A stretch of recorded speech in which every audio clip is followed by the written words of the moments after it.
Welcome everybody to Talora Tales. This is our D&D 5e game that we are going to be running for hopefully quite some time, and I'm not going to do a very long introduction because I'm sure we're all very eager to actually play. It's been a long time coming. But, Talora. It is a world that is now fully completed, as the human race has come into the known world, completing the 7 crafted races. It is the year 138 CA of the completed age, and as Talora now settles into a somewhat standard or settled position, the interests of the world kind of turning outwards instead of inwards, we will bring our attention and our focus to the elven homeland of Rune Athosi, and going in even finer and closer, the elven city of Messidore. Messidore is set on the eastern coast of Rune Athosi, right at the mouth of a river that is essential to elven life and culture. The city is rather ancient in relevance to Talora, being over 2,000 years old, and over 50 generations of elves having occupied it and developed it. Right now, the city is ruled by 4 major families, though one is usually propped up as kind of the head representative.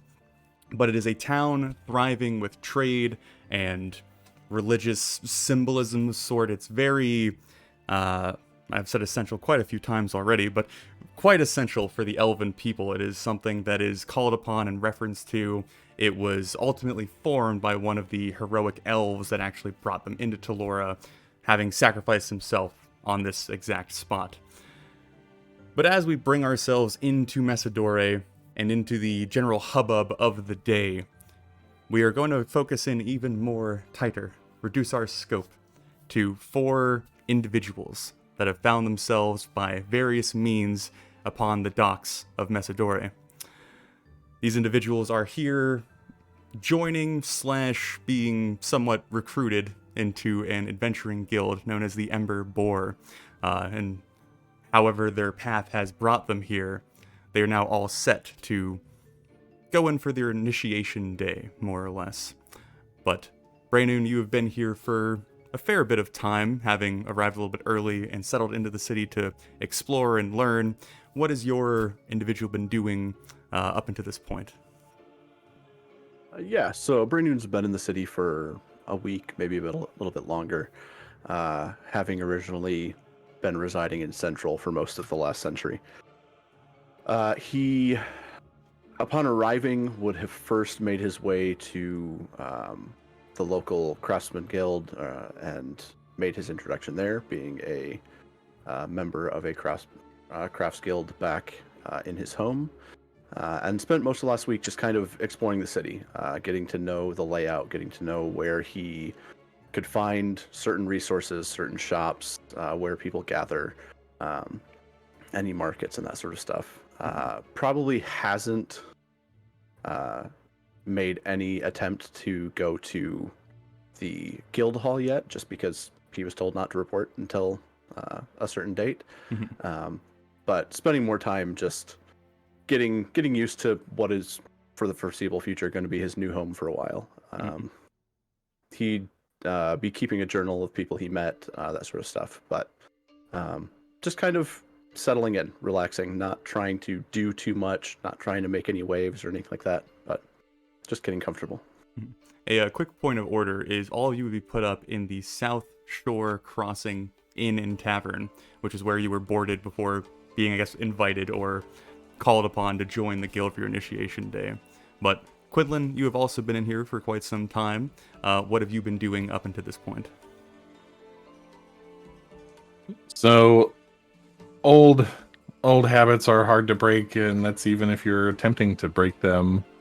So, Quinlan, the ex-spy, is keeping his ear to the ground, sort of scouting the area as though he were on mission, making note of routes through the city for evading tails and possible good locations for safe houses or for stashes. And trying to get a sense of who is important in town, both above and below board. Making use of his certain set of skills to ingratiate himself into the movers and shakers, with a focus on the underworld, because honestly that's where a lot of the actual real work gets done. But it's good to know who is the sheriff in town as well, and who is bribing whom, and who throws the most exclusive parties. All right. So, Sven and Thomas, you have just gone through a 2-month voyage from Central City to Messidore. You arrive basically the day before you are set to report to the guild hall. So you don't have a lot of time within the city, but what would be some of the things that you two would be doing coming off of the ship? I think Sven would have tended mainly to his accoutrements, making sure that his robes were straightened out, mostly just kind of preening himself, talking to Thomas, maybe going about in the actual inn itself to, see if there's any fun to be had, but mainly trying to make sure he looks good. And Thomas, after having been cooped up on a ship for 2 months with very limited amount of books, would have, after getting settled in the inn, would have gone around town and tried to find where the local libraries, bookstores, arcana shops were, and probably tried to see if he could borrow one, because he didn't probably have enough money to buy anything at this point, but also would be looking to see if there's any sort of established wizards guild, or if not a guild per se, like any sort of gathering of wizards, or who's prominent in that area, trying to make an introduction. Gotcha. So, as you all eventually do find your way to the south side, or South Shore crossing, I imagine if you all were attempting to find one another or locate other people going into this guild, it wouldn't be too difficult. So that's more or less up to you guys to decide if you would make the introduction or make your intentions clear to one another. But the morning of the 20th, you are set to report at the guild hall, basically at or around dawn. So you're all getting up very early and setting off down. It's maybe not even a 10-minute walk to the guild hall itself. But would you all make an effort to form as a group, or kind of trickle over there at your own leisure? I would certainly defer to Sven on this matter. Yeah, Sven would want to make sure he's making a big impression, that first impression. So getting up a little bit early so he can to polish his horns, kind of make sure his scales are all looking very nice, would head to the guild hall before dawn, so that way he would be the first thing that anyone walking up would see. Thomas there with him. So, Braynoon and Quinn, how would you be getting your way over to the guild hall? I would arrive exactly on time through an entrance other than the main entrance. Okay.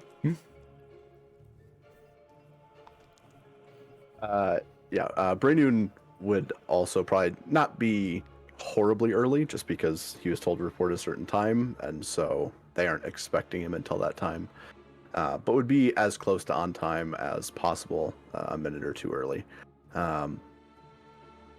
He's not looking to make an impression or anything. He's here to do a job, so he's just kind of there.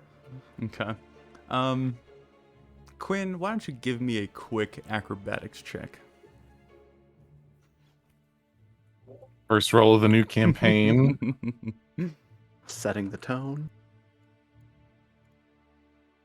Oh, I thought I took proficiency in that. Oh, shit. It's only a 5. If it's abundantly clear that you're not gonna make an elegant entrance with your attempt at making a different entrance, would you choose to forego that?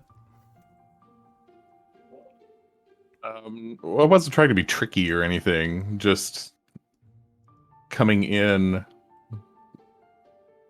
any back door or service entrance or the kitchen or something of that nature. So, okay, well, let me set the scene real quick for this, because it's going to be relevant anyway. As you all do make your way to the Ember Boar Guild Hall, I imagine, I guess, Svenjamin and Thomas be the first on the scene. It takes you a second to really figure out where it is, even having been given somewhat accurate directions. But you eventually do identify it by this hanging, twirling sign that is kind of loosened off of one of its chains and now just dangling off of the one that remains. It is all beaten up and kind of sun-worn. The paint's drying and chipping off, so reading the lettering is somewhat difficult. Taking a cursory glance of the building, it appeared to be some sort of maybe like housing unit for dock workers back in the day that has now been retrofitted into some sort of business. It is not very large, maybe like 40 feet long, 30 feet deep. There is a second story, but that also looks like it was tacked on at some point, kind of jutting strangely out of the roof. It is not an incredibly large building, which, might fill most rational people with a bit of concern when you're signing up for such a thing. Quinn, as you arrive and attempt to find some sort of subtle entrance, there really are only the front doors and then windows. So you could potentially try and get through one of the windows if you like, but otherwise, there's really only the front door. Oh, okay. Never mind then. Okay. So Svenjamin and Thomas, as you are the first to arrive and probably the first through the door, it's these almost welcoming double doors that both open inwards to a, at best you could describe it, cozy waiting or entrance area. As you push the doors open, it's very early in the day, even before the sun has kind of crept up and over the horizon. So the room is mostly lit up by candlelight, and the candles are kind of spottily stuck wherever they fit, crates, shelves, all that kind of stuff. The first fair distance immediately in front of you is a general walkway. There's a sitting area off to the left that is clearly not used incredibly often. There's a small collection of like spider webs and dust and forgotten papers kind of settled on the table. To your right, as you're looking forward, you would notice, right at the entrance and kind of in plain sight, the large, overfilled bounty board. Papers are tacked on. They're multiple layers thick. There are vast drawings of different creatures and items and locations and everything, and there's all the various seals that you would associate with this line of work. Looking even further and more directly in front of you, you would spot what was probably some sort of maybe dining or preparation or storage area of the building that has now been retrofit into an office or kind of greeting area. There's this, for an elf, rather young female elf, curled over a book, quill in hand, diligently marking down in a book. The space around her is just cluttered with all the equipment she might need, various potions and scrolls and books and ledgers and maps of any sort that all would pertain to the region of Messidore. But as you push forward and walk in, this is probably the best time to physically introduce your character as far as what they are and who they are, and I guess maybe their class might be necessary as well. So if Thomas and Sven, if you want to introduce your characters. So, Javier. There we go. Ye old mute button. So Thomas, he's about 5'4" with red-hued skin. His eyes, if you look at him, have kind of a faint glowing orangish reddish tint to them. Not so much that they glow, but like when the light hits them, that's kind of what it looks like. He has two asymmetrical horns that sprout from the side of his head, kind of like in the shape of a bull, but a lot more, like less prominent than that. He's got wide elf-like ears that stick out to either side, and if he smiles, you'll see that his teeth are slightly pointed, and the canines are just long enough to be noticeably longer than the rest. And his clothing is your standard wizard robes are flowing. They're darker red than his skin. It's kind of like old blood, I guess. Has multiple small pouches and sacks and belts around him that have little various odds and ends and knickknacks that are wizard-related stuff. And his familiar, which is usually out with him, it's a ferret named Mr. Sparkles, and he's usually kind of hanging out in one of the pockets, but other times he'll just perch on the shoulder if he's not out and about doing ferret things. His features are delicate. He's not a physically imposing in the slightest. You do see it as a scar that runs from the bridge of his nose down to his right cheek. And mannerisms, he's pretty meek and mild during most interactions, but if you see him, either studying or casting, you'll see that he takes on a whole different demeanor, and there's actually a palpable aura of, power, for lack of a better word, but he's but that's the only time you would really ever get that from him, and he's not aware of that. But that's Thomas. Next to Thomas, you would see a tall 6-foot dragonborn. In the candlelight, his skin would look a little bit more like bronze, but with the creeping sun hitting against him, you would eventually see they're very shiny, well polished, golden scales there across him. He has a multitude of horns that pop out near the ridges of his head. Deep emerald green eyes, always a bit of a smile on his face. He dresses in what were certainly, at least last season, the finest silk purple robes with gold trim on them. Unlike a typical wizard, his are cut deeply in a V down to about his stomach. As he kind of turns to look at Thomas, clasp a hand on his shoulder, all smiles, giving each of y'all a nod of greeting. But as you two step inside, the elf at the desk would kind of perk her head up and peer at you guys through the dawn light kind of seeping through behind you. And there's a little bit of recognition, oh, you're the new hires, right? Yes? Yes, of course. Well, there's only 2 of you. There should be 4. If you'd like to sit, we can wait for the others. I'm Thomas. Oh, I'm Ayla. Sorry. Pleasure to meet you, Thomas. And you, sir? Benjamin. Svenjamin. Lovely. She quickly jots down the names. Well, if you'd like to sit, we will wait for the others. You are a little early, I think.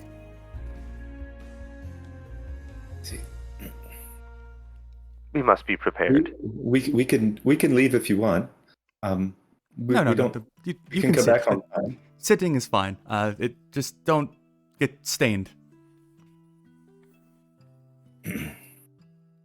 What kind of place is this, Thomas? Stained? Maybe she's worried about your scales. Maybe she hasn't met you. I don't know. He usually doesn't stain things. At least not. No, I'm worried about our furniture staining you, sir. Oh, Svenjamin would take a few minutes to start casting the ritual for Unseen Servant, winding bits of string and wood together. Okay. Well, you guys can go ahead and move your tokens to wherever you would linger during this time. And then I guess we'll have Braynoon and Quinn make their introduction. That music got very loud all of a sudden. Ayla, would you mind if... Can I look at the books? Well, there's a proper library upstairs, but you'll have a tour once everyone's here. Just, if you could, I am trying to finish up my morning. Very sorry. But yes, Quinn or Braynoon, whoever wants to offer up your introduction first as you step inside. I'll go first. So yeah, the dwarf that comes in is, in all reality, rather generic looking. He's not. I mean, the most notable thing about him is he's clearly not a young dwarf. Black hair and beard, both streaked with gray. Kept at a medium length. I guess the best way to describe his physicality would be like a dwarven dad bod. He has some musculature. He's clearly fit, but not someone. He's no bodybuilder. Currently wearing an old naval jacket, and by old I mean far out of fashion. But is a legitimate Navy jacket. He can't actually button it around himself anymore, so it's kind of held together with a chain. The sleeves have been removed, revealing massive muscled arms. He is probably not carrying his warhammer at the moment, but would have 2 hand axes on his belt, simple slacks. Other than that, there's really nothing notable about him. Walks with general confidence. As he enters, he is looking over everything with a critical eye, but not a judgmental eye. You notice on his belt, he's got a couple smithing tools hanging there. And so even though he's not an architect or a carpenter, he's still kind of looking at everything as something that might need repairs or might need to have someone come in and look at it, that sort of stuff. But just very critical. You want to go ahead and give me a quick perception check? Sure. That is a 12. Okay. It certainly does not take a master of the craft to take a glance around and see that this is a handyman's dream. If there was a cash cow for a repairman, this place is pretty solid.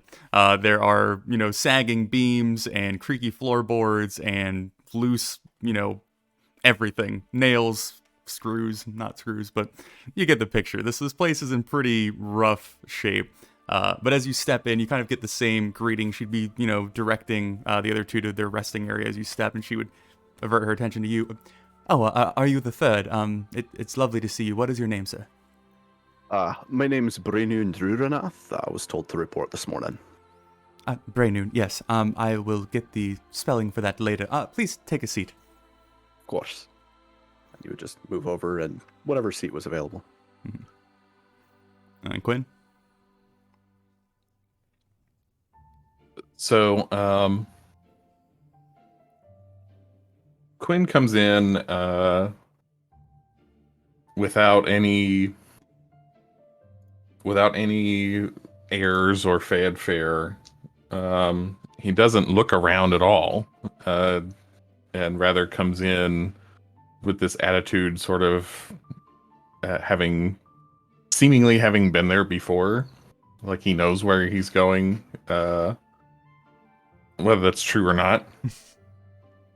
He is a half elf for the record, but it's hard to tell just by looking at him. He doesn't strongly favor the elf features. He's got not quite medium length hair, but long enough to cover the tops of his ears if he so desires.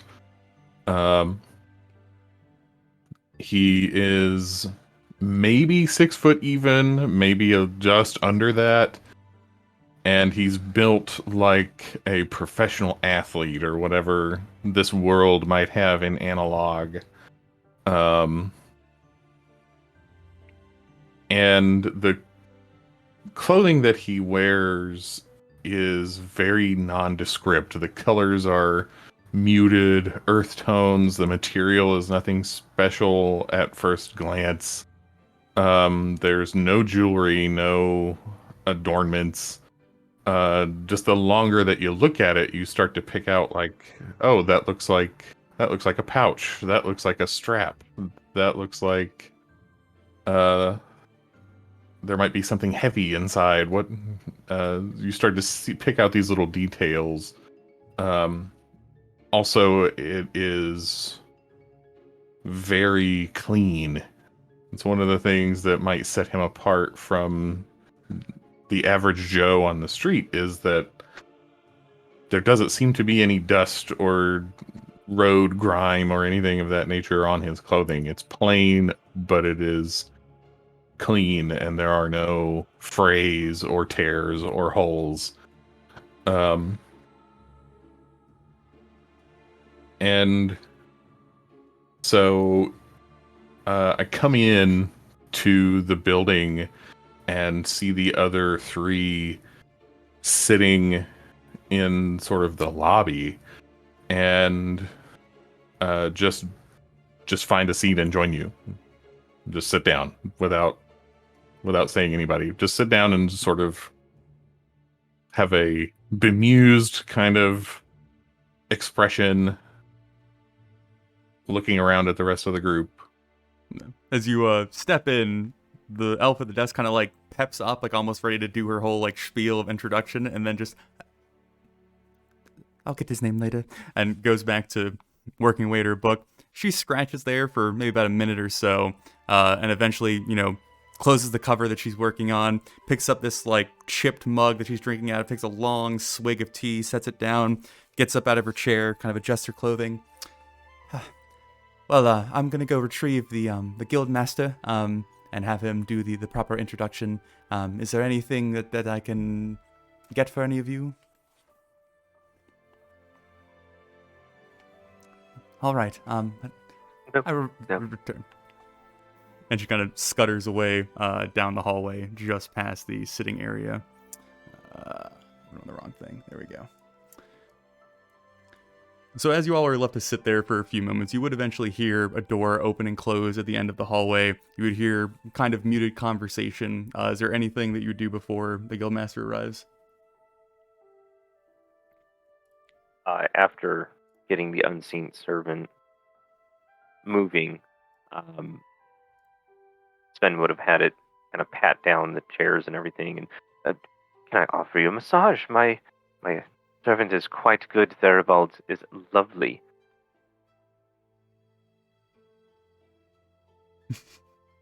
I'm fine, thanks. I don't think they're really enjoy massages as much as you do, Sven. You're rather unique in that regard. To each their own. And he'll have the servant kind of ply him, which, they can't see the thing, so it's just the pieces of robe moving up and down. Yes. Grateful. So as you all settle and watch Sven massage himself to some extent, the elf would eventually return, and behind her comes a somewhat strange-looking dwarven specimen. I would imagine probably both Quinn and, oh my god, I can't believe I already forgot how to say it. Give me a moment. Braynoon. I imagine you would both have some understanding of what this is, but as this individual steps into the light out of the hallway, he's dressed in pretty unassuming clothing, like a leather vest and, kind of white, almost off-white undershirt and clothing. He steps out, kind of brushes a few things off of him, kind of gives you all a look. He is definitely a dwarf, or at least majority dwarf, but he stands probably about 5.5 feet tall, a little bit taller than you would expect a dwarf to be. He is mostly bald except for one specific tuft of white hair that kind of almost comes out like a mohawk, but it's very clear that it was not designed to be so. He has somewhat elongated or quote-unquote elegant features for a dwarf. A lot of the kind of stout width of it being scrunched up, giving him this almost kind of stretched out appearance. But both Braynoon and Quinn would probably recognize him as what most common people refer to as a dwelf, a half-dwarf and half-elf, which is relatively common in Talora due to the elves and the dwarves' kind of close relationship. But he would give you all a quick glance. It's very clear that he had just been woken up, like one eye kind of squinting, kind of peering at you all through the candle light. Well, shit. I guess, introductions are in order. I'm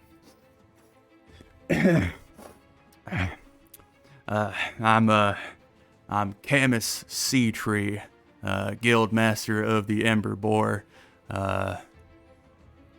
What else? What else should I tell him? Ayla, who's returned to her desk, kind of looks over. Perhaps their duties. I'm gonna be figuring that out as we go. I guess we'll start with the tour. You got any questions to start off? Yes. When is room service? How long do most adventurers tend to live, sir? The rules. We should always start with the rules. And he kind of gestures up with this kind of shit-eating grin on his face. There is what was probably an old floorboard that has been kind of ripped up and turned into a sign, plastered above the little like office space that Ayla is positioned behind. And the writing is very elegant, so it's, you could probably assume, not written by Camus. But the rules, as he points to them, let me make sure I get this right. He gestures up the first line. There's a big fat like rule 1 and then very neat transcript underneath it. Don't be insufferable. Don't be stupid. Don't get yourself killed. 3 rules. Real simple. You got that? Don't be insufferable. Don't be stupid, and don't get yourself killed. Yeah. Some people are better at following the 3rd rule than others. I suggest that you follow it to a T. What's your definition of insufferable? Well, the dragon one, he's already getting there. You want to see your room for your room service, sir? Yes, I'll have my valet take my bag. All right, on your feet. And he turns around and starts tromping down the hallway. So he would lead you all, and you can go ahead and get up and move yourselves about to the first door on your left. And he would kind of gesture his hand in so you can actually step inside and see what is behind the door. So feel free to enter it at your leisure. But it's a very small, cramped bedroom. There's a singular window on the opposing side. There's a small tub that is a lot taller than it is wide, so it's almost like a squatting tub to clean yourself in. There are 2 bunk beds, so there are 4 positions to sleep. There's like a dresser and a chest and, general loose clutter kind of spread around. It is nothing fancy. The beds are not even made, but he would get you all in there and be like, We spent a fair amount of time setting this up for you. It was a little dirty before, but it's good enough now. It looks quite homely. Thank you, Master Seatree. You can just call me Camus, sir. Seatree it's common.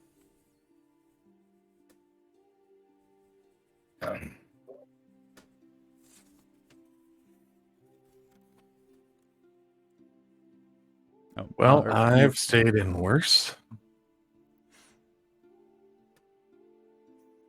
Larger than a galley bunk. Well, Acceptable. No, what? So filthy. And have the unseen servant start to tidy up a little bit. Camus would kind of peek his head around the corner to see what you're doing, and just kind of like shake his head and shrug. On the other side of the hallway, you got the kitchen. It's again not the cleanest, but it serves, and if you need food, that would be where it is.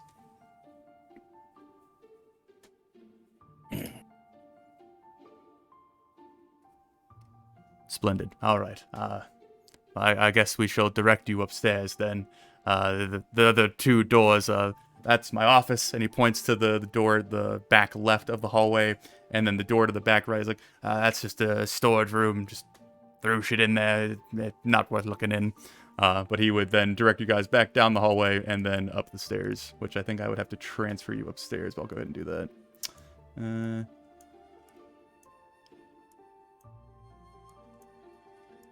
All right. Oop. Gotta get used to moving the camera around. There we go. All right. Nope. There we go. Oh, I'm not used to this. Fucking get in the frame. 1 second. Technical difficulties. There we go. Okay. Getting you all upstairs, he would immediately turn left and lead you down to the, I guess, final door on the left. There is a, like, chair and a small table set at the end of the hallway that's looking out almost like floor-to-ceiling window that has a pretty decent view of the docks beneath the building. And due to the nature of this building being kind of repurposed, you are more or less in like the industrial sprawl of the dock of Messidore. So there's constantly the sound of like laborers and ships and bells and ropes and cranes kind of like all around you in this constant kind of white noise. But he would shove this door open. This is our library and our record room and our conference room. The library. Yes, it has all of our accounts and old contracts and journals, and they just get put on the shelves. I don't go in here much. How long has it been? Been what? Since since this place was doing a good business. Are you trying to say that I'm not doing good business? You can interpret the question however you like. When I was sent to take over here, it was already a shithole, and it's slightly improved from the previous shithole that I acquired. I think it's wonderful. I wasn't expecting a library this big. So, are you taking a glance around the library, Thomas? I am looking with intent detail on every book that I can in the that I've got. Getting a passing look, you would quickly realize that the vast majority of the books in here are literally just like ledgers and journals and accounts and like just random notes that have been binded into one volume. The only actual like book section of the library is that northwestern kind of corner shelf that has different bestiaries and actual like academic books to some extent. They're not any sort of completed volumes or sets, but it is more informational text versus the kind of, I guess, like personal stuff that floods the center. And, you know, following the theme of this place so far, the records don't seem to be in any great organizational standard. So that's generally what you find while you're perusing the different books in there. So.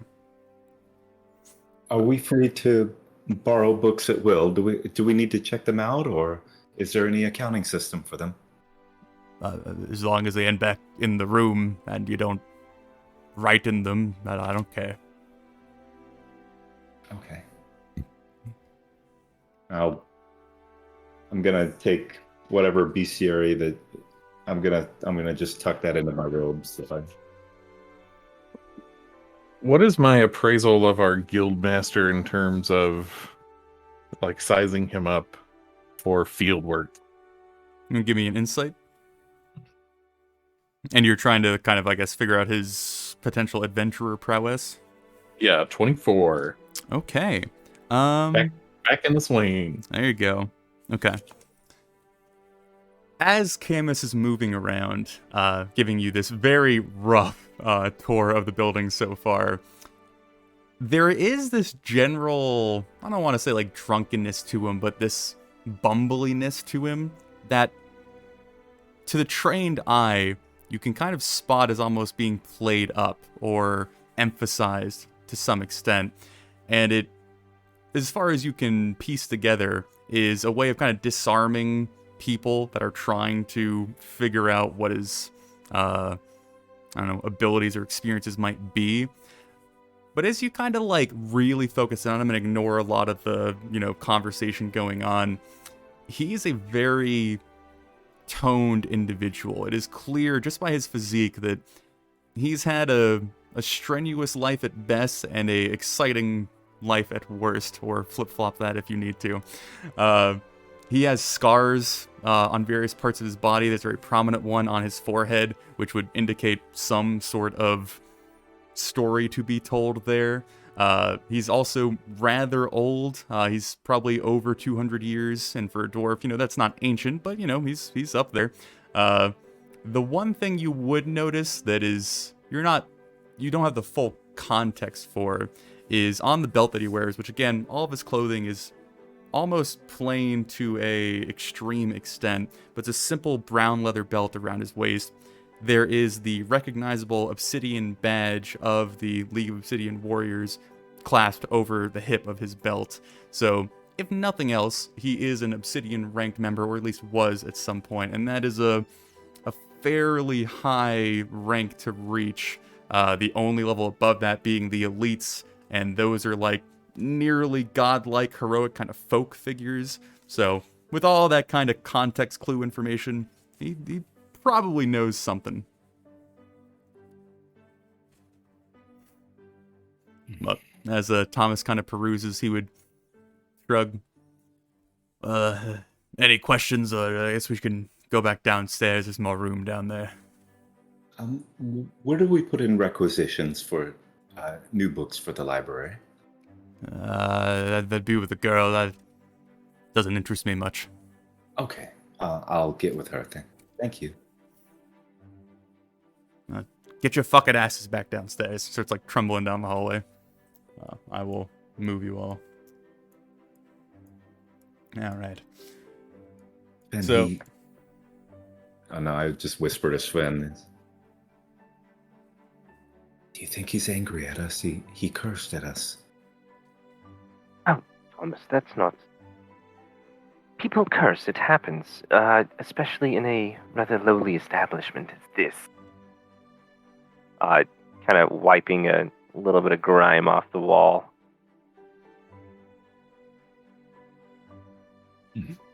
But once you guys all get back downstairs, he would step back up to the desk, kind of lean on it as he's like staring at you guys in the sitting area. Reaches back and grabs a note out of his back pocket, kind of starts unfolding it. Who's the ones from the...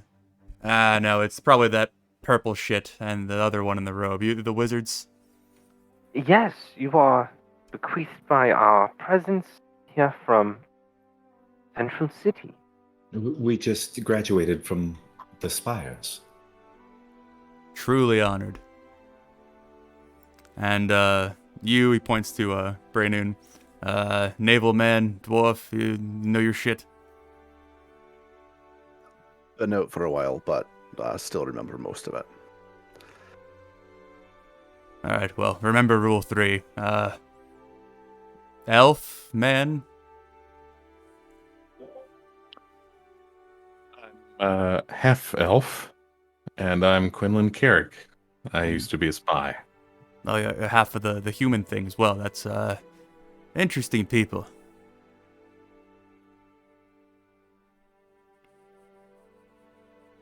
I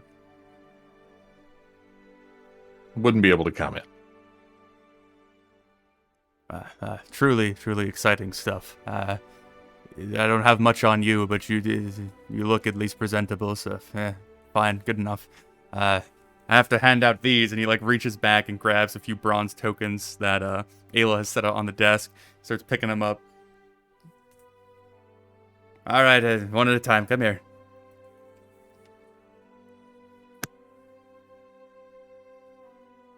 Do these pin on? Oh, well, he's gonna work with you, but are you coming up first, sir? Oh yes. Okay. Long sweeping strides. Mm-hmm. You know, I didn't think about this beforehand, but do dragonkind have thumbprints? I imagine they do.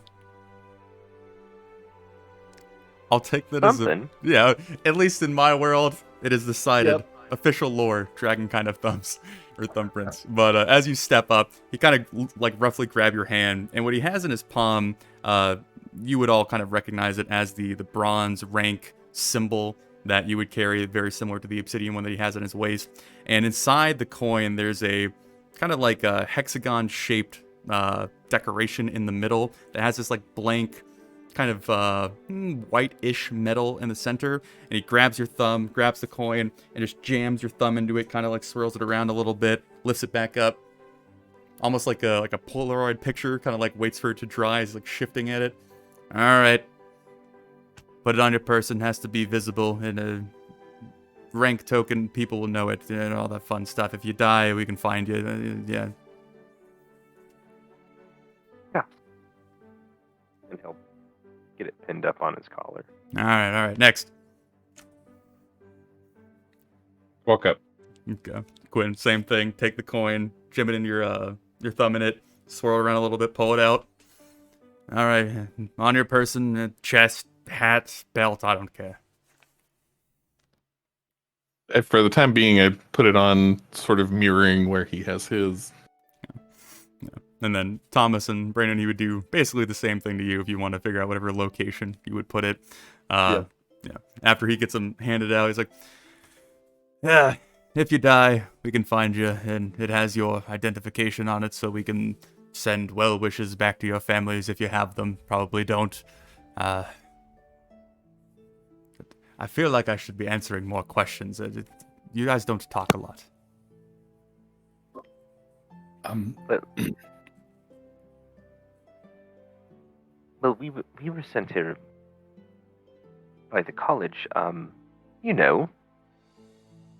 to be here for 2 years, fulfill the contract, and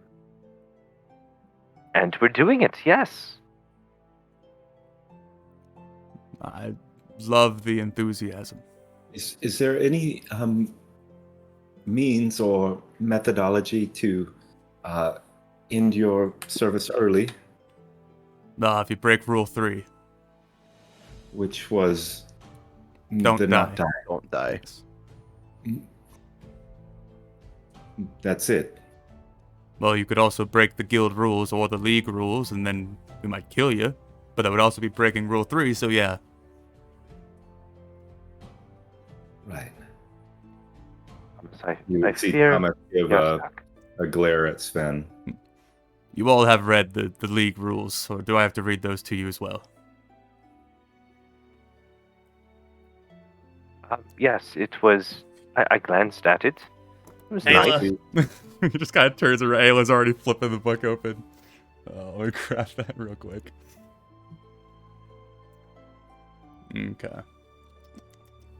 So, Ayla, being a little bit more presentable, having a little bit more composure about her, flips it over very delicately, smooths the page out.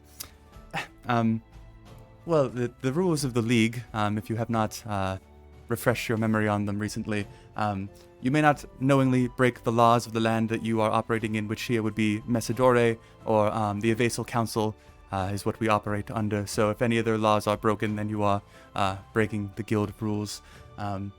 Other guild members and their belongings and the contact that you are working with can't be harmed. Don't injure the individuals that are paying us. That's, I feel, is very self-explanatory, but it is known to happen.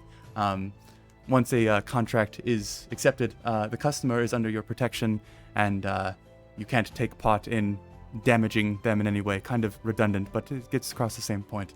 You also are not allowed to strong-arm the individuals that you work with once you accept the price that they are paying or the goods that they are providing. That is what you are taking, and anything they add on after the fact is perfectly fine, but we aren't going around berating people to give us more money, despite what Camus might skirt around occasionally. The guildmaster being Camus in this example, his rules do not supersede the league rules, despite the broad application of our rules. They do come in after these. With you all being bronze associates at this point, you are not allowed outside Messidore or the surrounding area without specific go-ahead or say-so by either a higher-ranking member or Master Camus here. And finally, this one is probably the most important. Do try and carry yourself in a way that reflects good on the league and the guild itself. Our reputation is certainly not the best, but isn't quite the worst. I guess that more or less does it. And Camus is like, yep, yeah. Questions?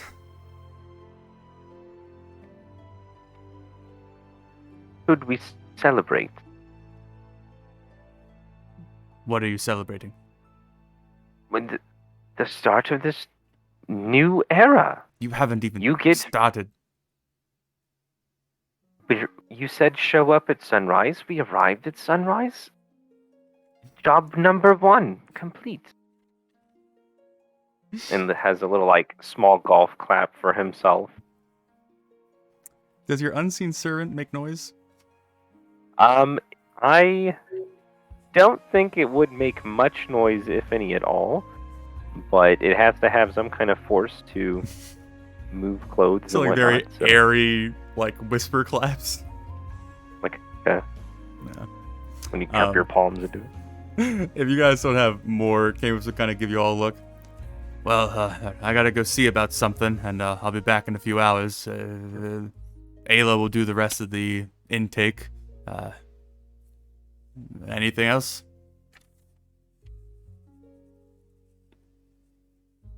So do we just wait for requests to come in, or can we drum up business? I'll have something for when I get back. I don't want you all bumbling about without me watching. Especially the purple one. Alright, well, I'll be back. Don't burn the place down, and if you do, make sure you burn it all down. And then he heads out the door.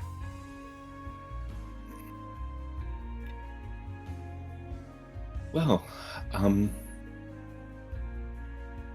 I guess we're to be a company. That's actually a great point there. Thomas was your name, yes? Yes. And you're Ayla? Yes, Ayla. Ayla. Ayla. But I do need to report you all as a company, and I need a name to refer to you as for paperwork and whatnot. I imagine you all don't have one yet, but if you did, that would be splendid. I don't think that we've come up with one yet. Well, I can use a temporary one for now, and once you turn in maybe your first contract, hopefully, certainly by your second, we'll have a name to put you down under. I think we can manage something.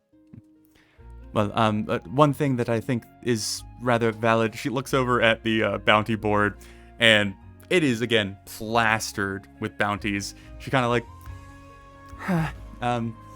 I should show you an example of the contract so that you know what you're looking at in the future. She kind of gets out from her desk and walks over to the board. I guess we can finally clear these off. Camus told me to put a bunch of fake posters up to make us look busier than we are. I don't think it's working, but it starts taking down contracts.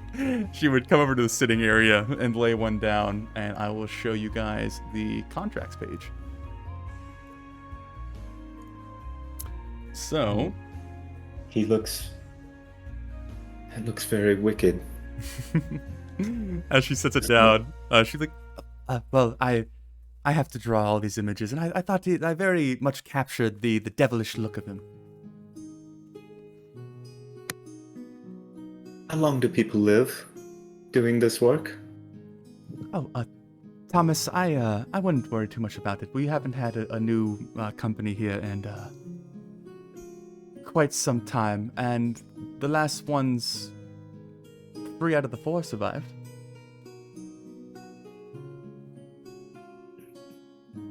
Anyway, as you can see, she like lays the paper out. She would gesture to the seal at the top left. This is our official seal that we get from the 4 families to show that we are in accordance with all the various regulations that we have to follow. And underneath our title, it will more or less state the general purpose of the contract, whether it is collecting materials or killing an animal or retrieving a lost pet. That will give you a broad idea of what you are going to be asked to do. I think location is rather self-explanatory. Contact, self-explanatory yet again.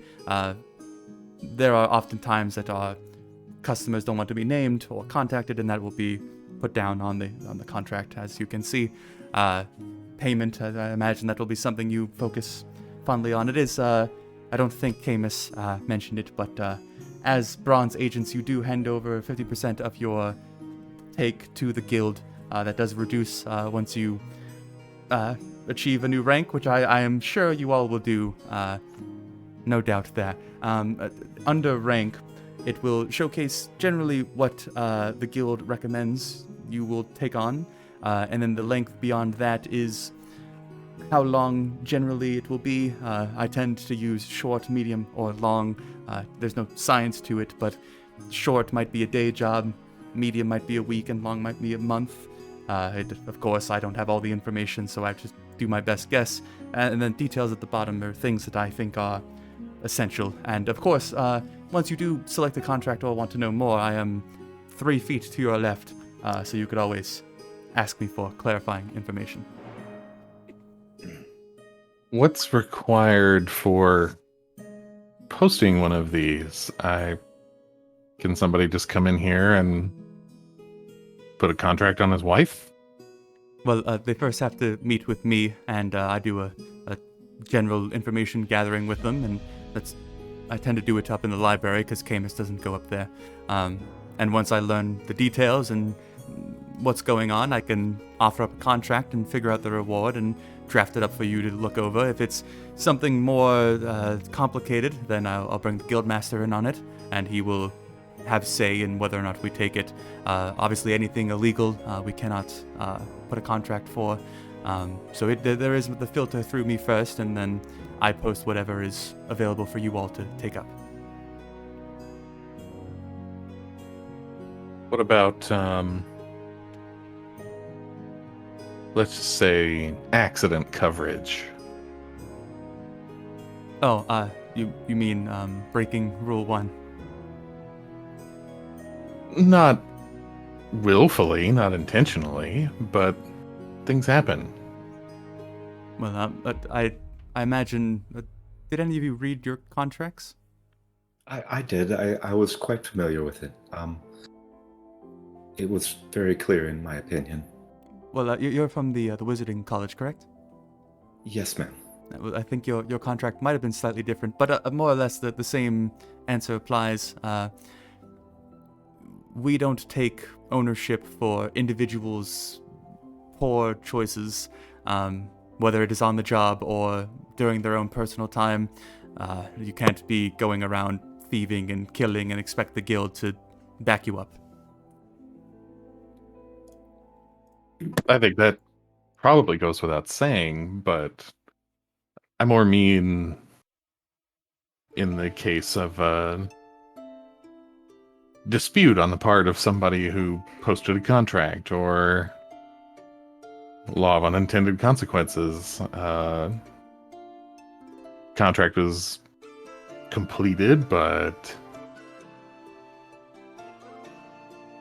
the people involved have a complaint. Well, if they want to put in an official complaint, they would have to talk to Camus, and then Camus would take the appropriate action, though he's not very fond of complaints, so as long as you all were acting in good faith, he'd probably more or less tell them to take their business elsewhere. Okay. despite him, Camus is rather sweet. I think he just likes to put up a rough front for the business, I think.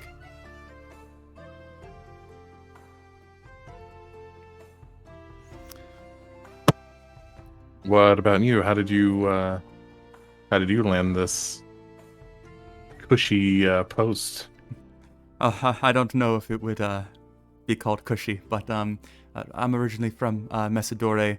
I ran out of options here, so I traveled to Central City, and after a few years there, I got picked up at the League Academy, and they sponsored me to go through their program, and they sent me back here because I'm familiar with the area to some extent.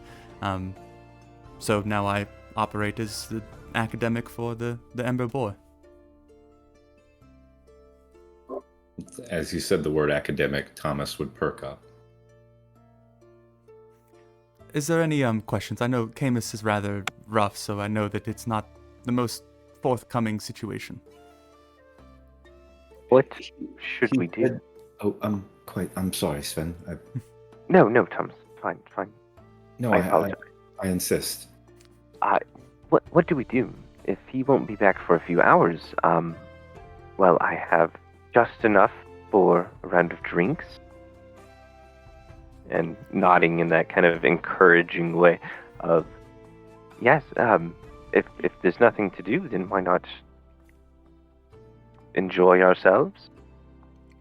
Well, as you said earlier, you're free to celebrate. I know what he is checking in on, but he told me to not divulge any information. But he will return. It is recommended by the guild that companies build up a strong camaraderie. Their survival chance certainly improves if they are familiar with one another. So if you want to spend these few hours getting to know each other, that might be recommended. We should probably hold off on the drink this early in the morning, Sven. We talked about this. After dawn. I did make a fresh pot of tea if anyone wants some. In Elvish, I would just tell you that sounds lovely. Well, I'll get you that tea, and then I'll return to my tasks. And if you need me, I will be at my desk, and you can feel free to explore and get familiar. One quick question before you go. Master Camus said that we should talk to you about any requisitions for additions to the library. Oh, yes. Most of the books that I use behind my desk here, the ones that I find less useful go up in the library. So something that you might want might be behind my space. Oh, would you mind if I looked? But of course not. Just don't, touch anything or organized. I thank you. I would scuttle behind you and just start looking spine by spine.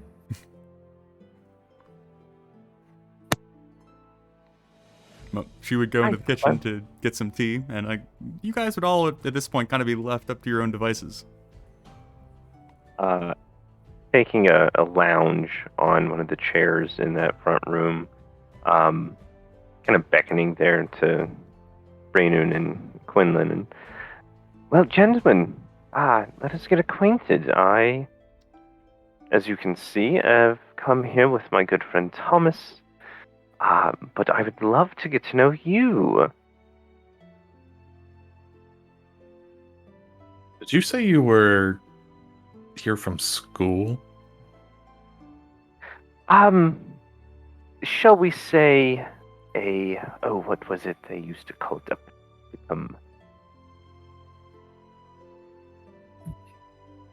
Infield experiences, I understand.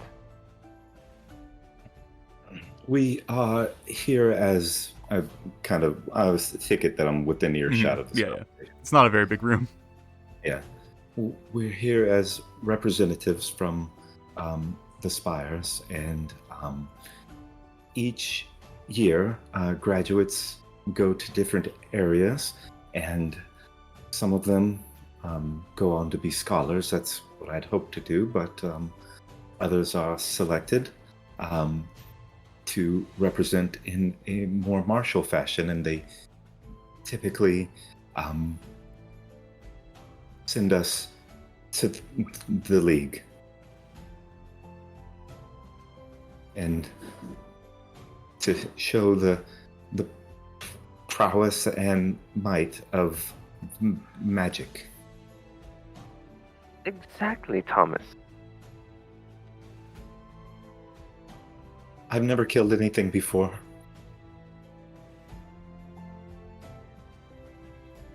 Uh-huh.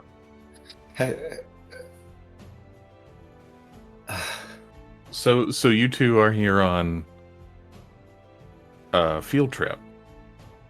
It's a Hey, rather look, how long do you field trip. know? It's a 2-year contract. We are perfectly capable of taking care of ourselves. I'll have you know, both of us, very studious. We've got, what, 20 spells between the two of us?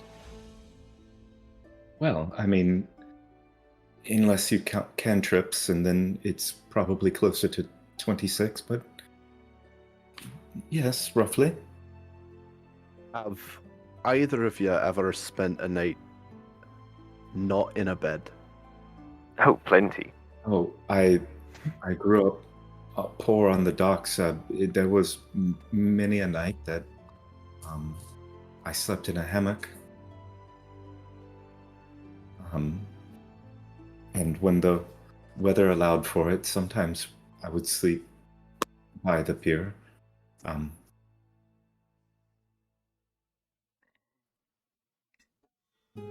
But if I'm understanding your meaning of your question, no, I haven't. I've never even seen trees like this before. They had the paintings in the library of those. Don't you remember? I don't think that's what he's getting at, Sven. Look, it can't be that hard. We arrived here. We didn't die on the boat. And look at you two. You look healthy.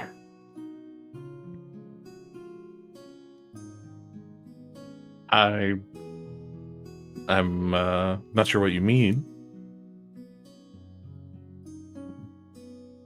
Well, you know, some of the less fortunate, and doing that kind of nod and slight gesture towards Thomas. You know, sometimes they don't look like they're well fed, which I don't understand, but both of you seem hale and healthy. Amazing. So, your name was Braynoon. You should please do some of the talking now. Well, I suppose a little bit of my history. Nearly a century ago, I was part of the Navy. Spent most of the last century living in Central, working as a craftsman, smith specifically. Been, you know, no stranger to danger in the lake. More of a frontline type of fighter, though I have a wee bit of arcane ability. I can augment some of what I can do. But yeah, that's. If you have any questions, more than happy to answer them.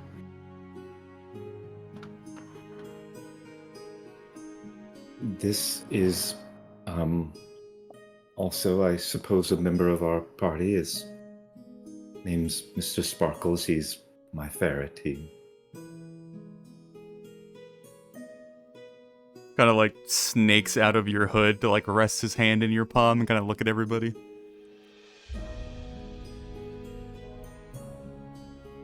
Don't worry, he doesn't bite. No, Much. he's quite nice. I think we might need him to bite from time to time. He he's I don't think he's been in combat either. As like Mr. Sparkles is kind of like idly trying to understand, he slithers a little bit further and like opens his mouth very slowly and just kind of like secures Thomas's thumb in his teeth and just goes like, and then pulls away. Maybe he does have a vicious side.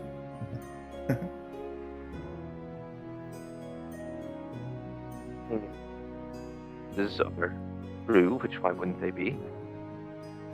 When it does come to a fight, we are more than capable of supporting you. I myself am somewhat skilled with the blade. The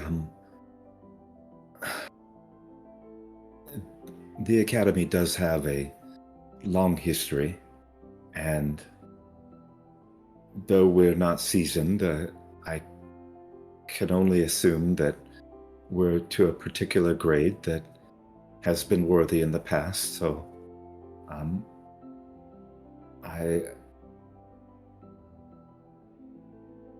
then you see him start to almost get sick. Just Was this your first choice? It's not. it Look, this is. was rather closer to my last, if I were even forced to rank it. But my application, look over at Sven, was unfortunately misplaced, and Misplaced. Yes. I was not sent to the more scholarly pursuits as I had intended. I was researching the nature of divination as it pertained to the original inhabitants of Central City.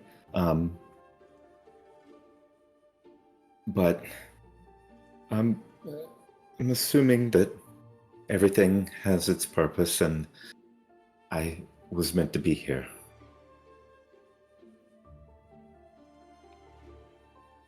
I must ask. Quinlan, you're tired. My eyes slip right off you. Why subject yourself to such? To subject myself to ordinary clothes? Yes. So dull. Well, that's sort of the point. I don't want to be noticed all the time. And in case you missed it, he did mention that he was a spy, and they're not in the nature of and the business of being noticed. Well, yes, I read many of the novels. Well, Mostly erotic, but as I remember, spies, they get in, they get out. It's impressive, but why not have some flair?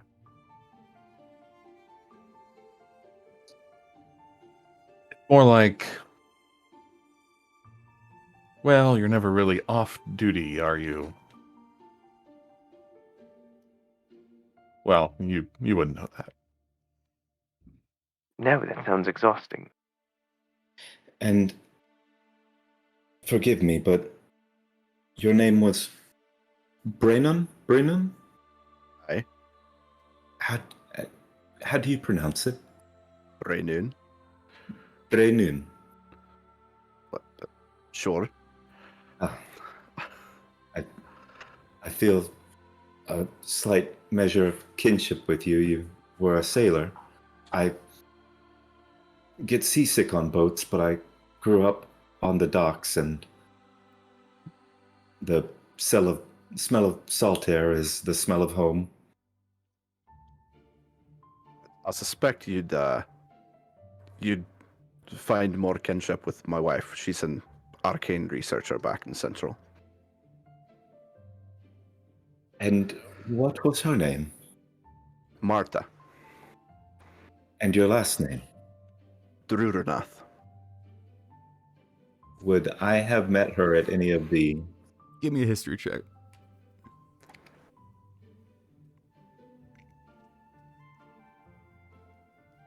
'19. You can't recall the person, but you do recall the name. Whether it was on like a panel that you attended or a class that you had sat in on, at some point you have interacted with this woman, but you can't like conceive her in your remember mind. Anything about the nature of the meeting, like any of what she was speaking on? Probably not specifics. It would certainly be, some sort of arcane academic pursuit, whatever her kind of like specialty would have been. What? Yeah. What a remarkable coincidence, Master Brennun. She actually came and spoke to our class. You remember, don't you, Sven? I believe, if I'm not mistaken, it was in our second year, so that would have been 2 years ago. Was it early? If it was early, I was probably skipping. Will she be joining you? No, I suspect she's glad to have the peace for a few years. That's after a century of raising a family and the like. It's we decided to spend some time apart. Certainly, with that much time together, you must have picked up on some of her teachings. I mean, is there anything that you can teach on the nature of the interactions between the various forces, or perhaps, is it too much to ask that you've read any of her theses on divination? I'm a blacksmith and a sailor.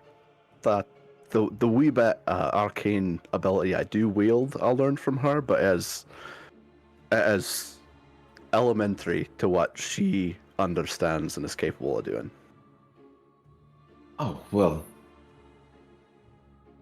I'm sure we'll have many fascinating discourses on... And you the kind of arcane... start to see Braynoon's eyes just slightly glaze over as if he's had this discussion before.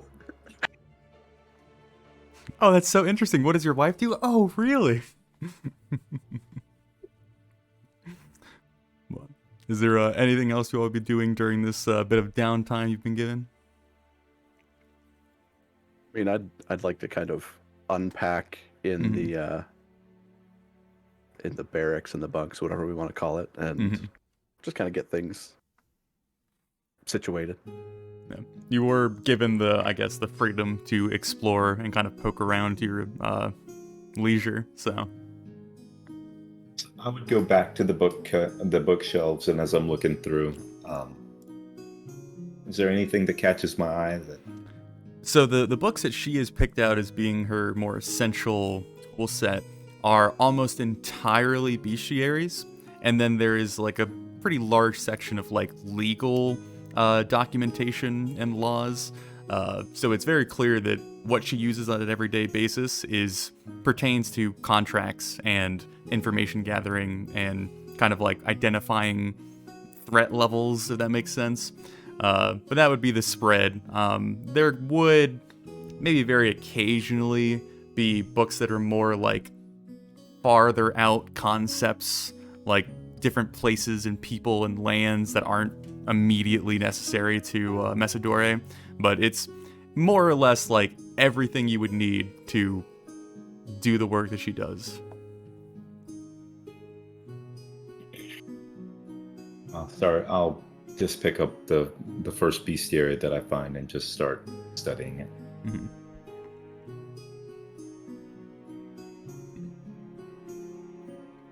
Quinn, what are you doing, sir?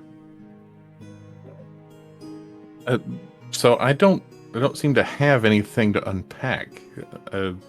Just beginning to inspect the building.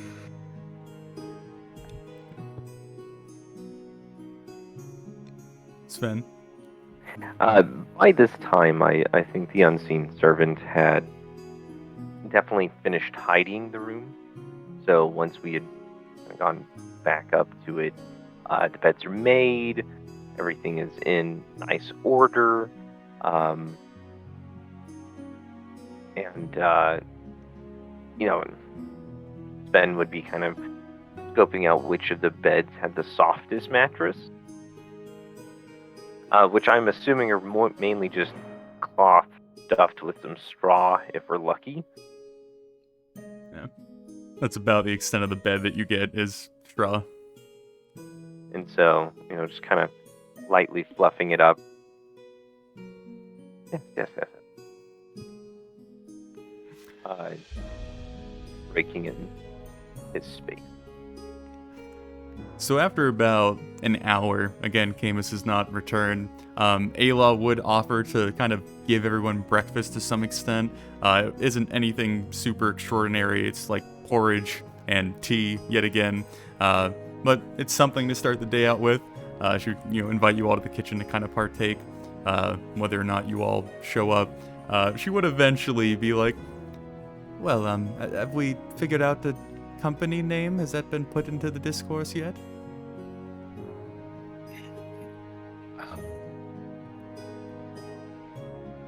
There are a few recommendations in my manual that I could put out. I could be wrong, but we have the sea, the shadow, and spells. Something, perhaps, gentlemen, combining those.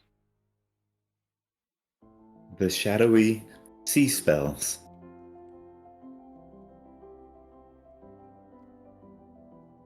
Delightful, Thomas, yes. Gentlemen. I don't know if it's the best for our contractors if the name is a tongue twister. It does recommend making your company name catchy so you can be requested more easily. And in my experience, typically a crew name came about when there was something discovered that unified them as a group. Not quite sure we've found that yet, so it might be best until we've discovered something like that to operate with a temporary name. So I'd be more than happy to hear any suggestions you might have. They did give me something- icebreaker cards from the academy that I could hand out. Or Sure. not. I mean, one thing that does unify us is the threads of fate, whether we wish it or not. I Fates. didn't want to force anything. I just, I'll We leave you are be. the- we, in some manner of speaking, are the fates chosen. I think we'll get back to you on that. That's probably all I've got. Well, I'm ready for it whenever you all come to an agreement. I'll go return back to my work. I guess I can finally take all the contracts down. You did offer ice-breaking cards. Oh, did you all actually want those? Well, it would be rude to decline. Kind of like trembles off. But you would hear a small racket behind her desk for a few seconds pass, and she would come back, and there's these like pristine, fresh cut icebreaker cards that have never been touched once in their usage or their existence. And she would bring them and then just like gently set them down on the table next to you, Thomas. And you start flipping through them. They would be like, ask about the general what's the word I'm looking for? Home life of the individual, or one impactful event in their life. A funny story that can be shared around the campfire. Like general, just like really broad icebreakers.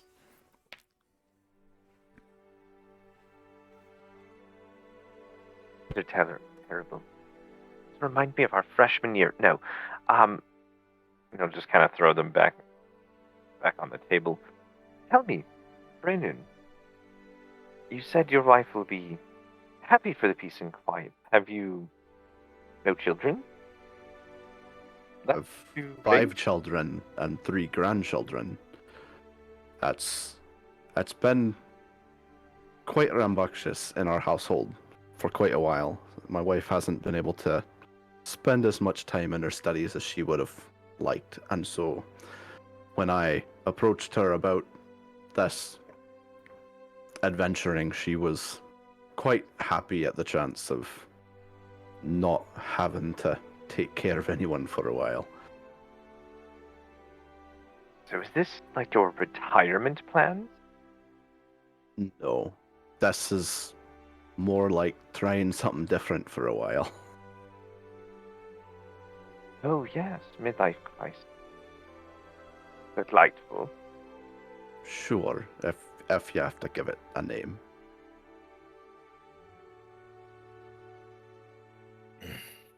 What drew you to this over other pursuits? Yes, well, as Tom stated, we a bit of a mix-up, misunderstanding, if you will. But here we are, 2 years of servitude. But I am sure we will be absolutely wonderful to have around. I know I always am.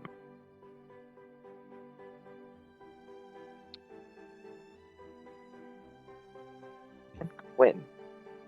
Bye. Bye. Yes. Is there nothing more? I always read fantastic chases, wonderful espionage. Nothing you can tell us about? Nothing I can tell you about. It hasn't been nearly long. I remember we had a course in espionage and its role in foreign policy, and the instructor said that 99% of all work in the field was rather boring. Actually, that's true. I didn't take him for a liar. I think what my friend Sven is getting at is he would like to be regaled of some of the stories of the 1%. Well, we'll see how things go. But my change in career path wasn't all that long ago.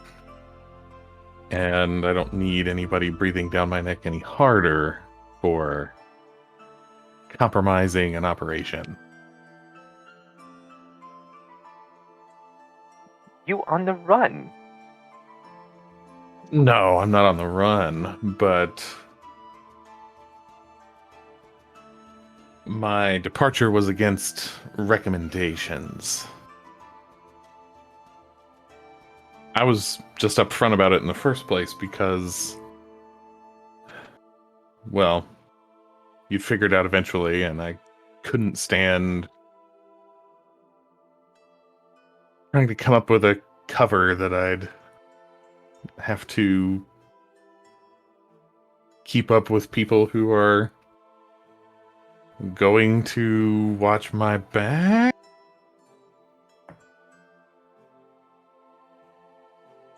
Yes, of course.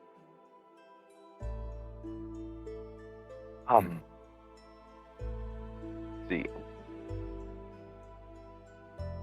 Ayla. Mhm. On the lock, right? She's not behind the desk. Well, you guys are in the kitchen right now, and she's kind of standing outside the door, kind of peeping to see if you guys are using the cards. Yeah, serving woman. May we have some of the quests to look at? I know you said most of them are fake, but anything we can poke through to get an idea of what's been coming in? Well, all the ones that were on the board were fake. All of them.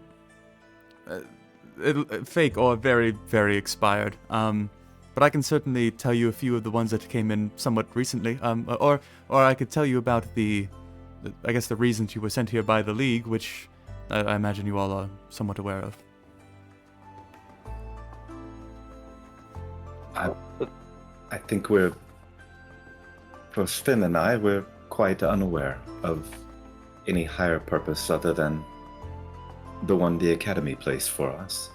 No, Thomas, you forget my family is very important. This must be a hot spot of activity. Quinn, I imagine you're somewhat aware of the guild's current situation. That's right. Oh, you wanted me to tell that? Well, I'm trying to make sure that everyone has the proper information. It seems communication is not your strong suit currently. Wasn't on my wasn't in my wheelhouse necessarily. So we're here to be the tip of the spear. Good analogy, yes. The political situation has changed drastically in the region, and everyone is anticipating a lot of instability. So people with the right skills, and I sort of narrow my eyes at the two school kids, will be valuable in keeping innocent people from getting hurt.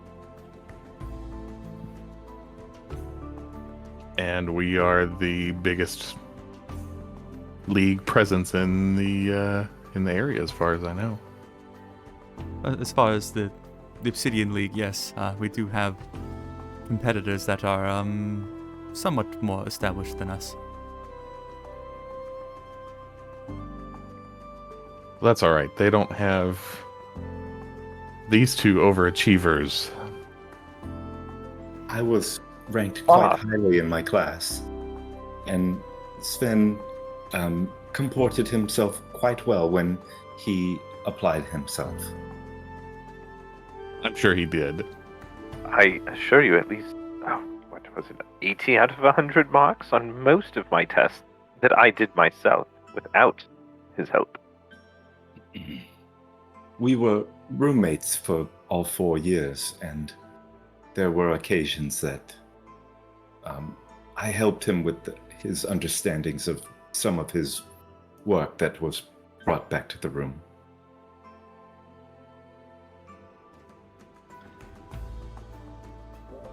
Well, you're a pal, aren't you? He might not look it, but he's very loyal. Excuse you, I am the life of the party. There is no doubt of that. I think Quinlan is focused a bit more on our abilities to contribute in a meaningful way to the endeavors of combat. And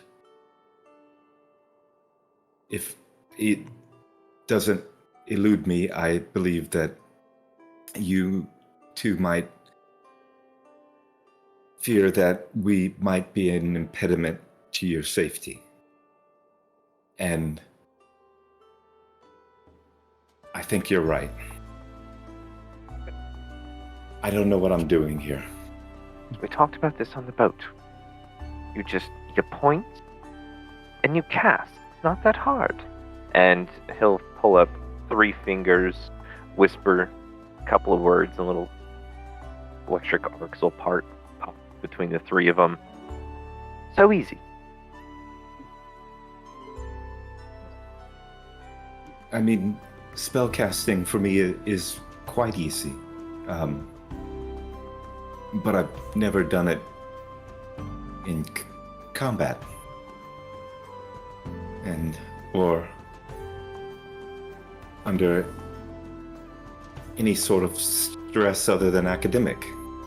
And I'm open for tips.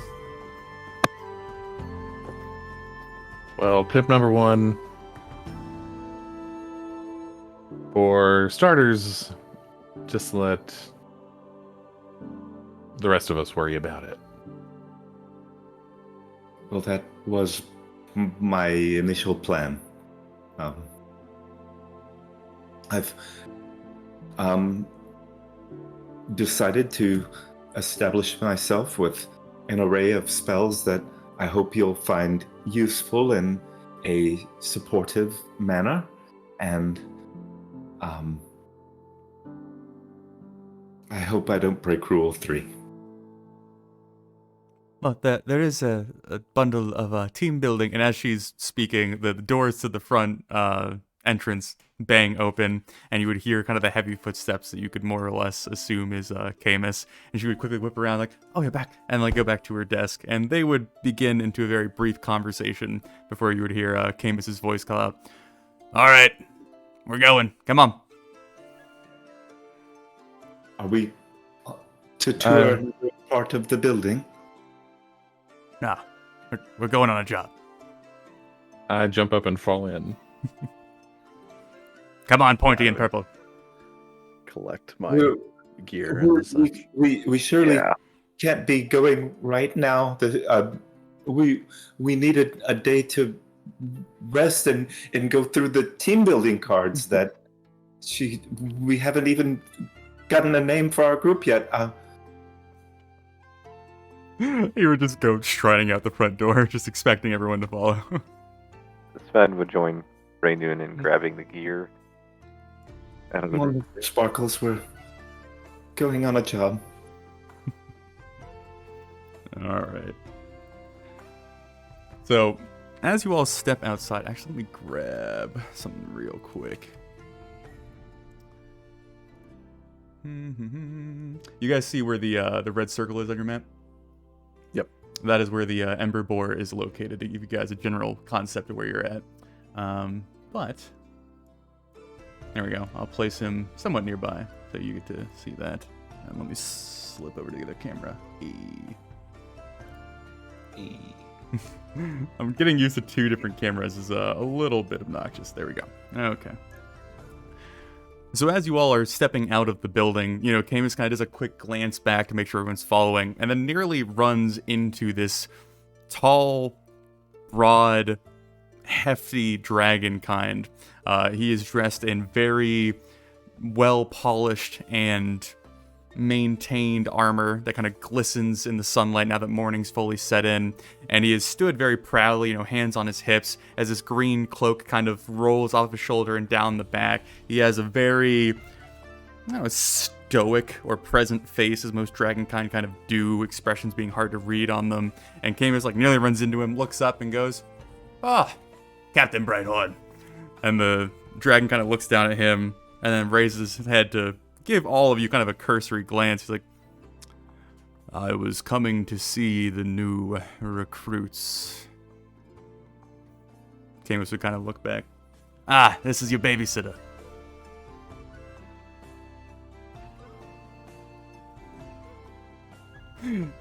Unless interrupted, he would kind of do a little silent sigh, kind of staring at Sven in particular. His eyes kind of narrow in on you, and you would very quickly identify that he is also a gold dragon kind, which is somewhat incredibly rare to run into. But yeah, he'd let out kind of a hot breath through his snout. "I am Captain Curith Balboa Akubola. I am head of the Extraordinary Threat Response Unit. More or less, if you cause trouble, I would be the one to respond." Are you two related? You have the same last name, right? No, Thomas. Same clan, different family. It is, calming to see one of my kin. To clarify, how shiny is his scales? Are they kept up like Sven does? Or are they kind of dirty from actually being? They are a working clean, person? but they are battered. There are scratches and nicks and cuts all over them from doing what you would assume to be somewhat dangerous activities, but they are clean, just damaged. Yes, well, always a pleasure to see one of our own. Well, at least now I can sleep well at night knowing that you will keep them in line, brother. Yes, of course, as we are all taught to do. I just wanted to introduce myself and hope that this is the first and last issue that we ever have. We have an issue already? Well, the issue is I do not know who you are. That is the prompt for an introduction. Yes, sir. Oh. Yes, I am Benjamin Sutek Akupola. You see him, like, squint his eyes a little bit, and then the wheels start turning, and you see all of his, like, joy leave his body. His whole posture starts to sag. He goes, yes. You're from the university. We Yes.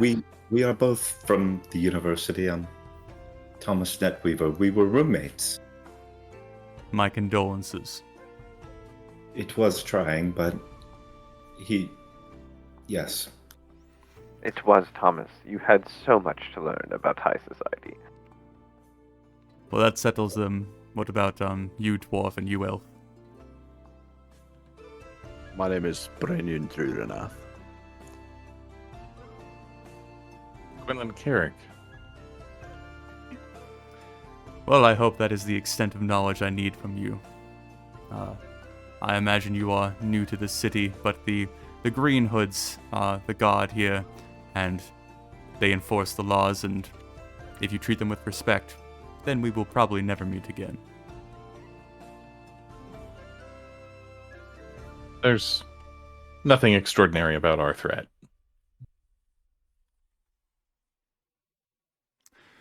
Well, that is my business for the day then.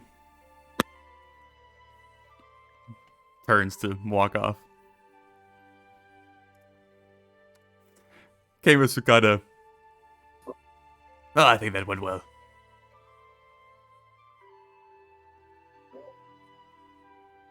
I'm not going to argue. He's a bit of a piece of shit, but he's worked with me in the past. Yes, and he is so unkempt, though. Kind of pointing towards the shoulder area. He needs descaling. Nice exfoliating. I'm sure he would love your tips. Well, we're actually on a job. Let's get to it. We're going up to the northern side. There is a lady. What was her name? Did you eat breakfast? We I- had porridge. Good. Venya Elm. Lost her dog. Yes. Which one of you is the smartest? This one right here. Kind of points at Thomas. If you fuck up, I'll be incredibly disappointed. Yes, Master Citri. He kind of like points at your horns a little bit, like he kind of like waddles up to you, like a little. You'll figure this out, I'm sure. And he starts walking off again.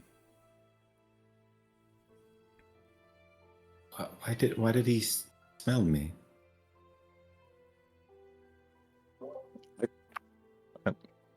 You can't tell us?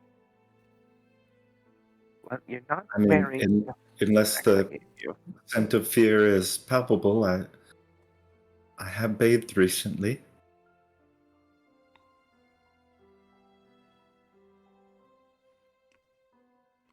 Well, if you all follow me, pay close attention. This will go swimmingly.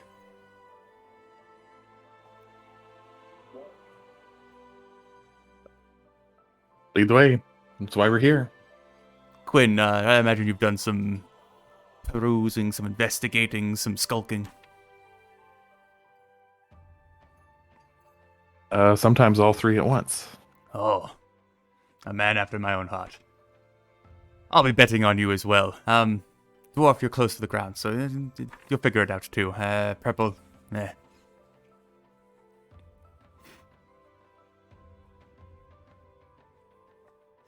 So, as you guys are led through the city, Camus takes a very direct stride. He is just charging through streets, kind of not walking into people, but very much making it clear that if they don't move, he's going to move them.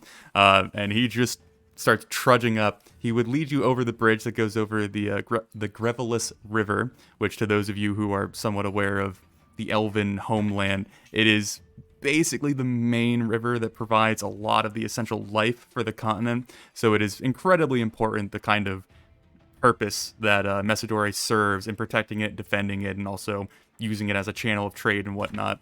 But you cross over the bridge, lead you guys farther up north to where there's more of like a greenery, almost like a park, but it isn't quite, I guess, like intentionally set aside for such a purpose. But there's more yards and, general vegetation and trees to look at, which I guess, this would be a good time to point out that, Thomas, in all of your life, this is probably the smallest, like, settlement or area that you've ever been exposed to. Like, the buildings are smaller than you're used to. The streets are wider than you're used to. There's a hell of a lot more green.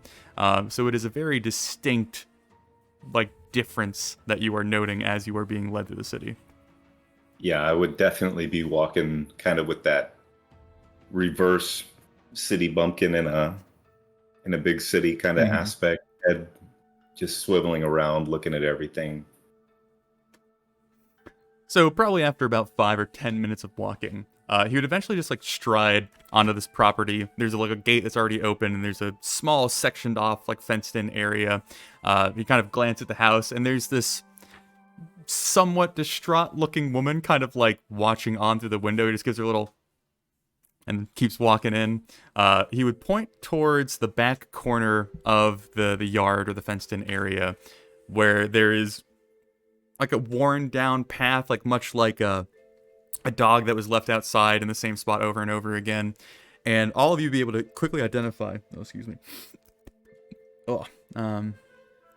there is a like wet, muddy spot in the dirt. And as you grow closer, you'll be able to identify that it is blood.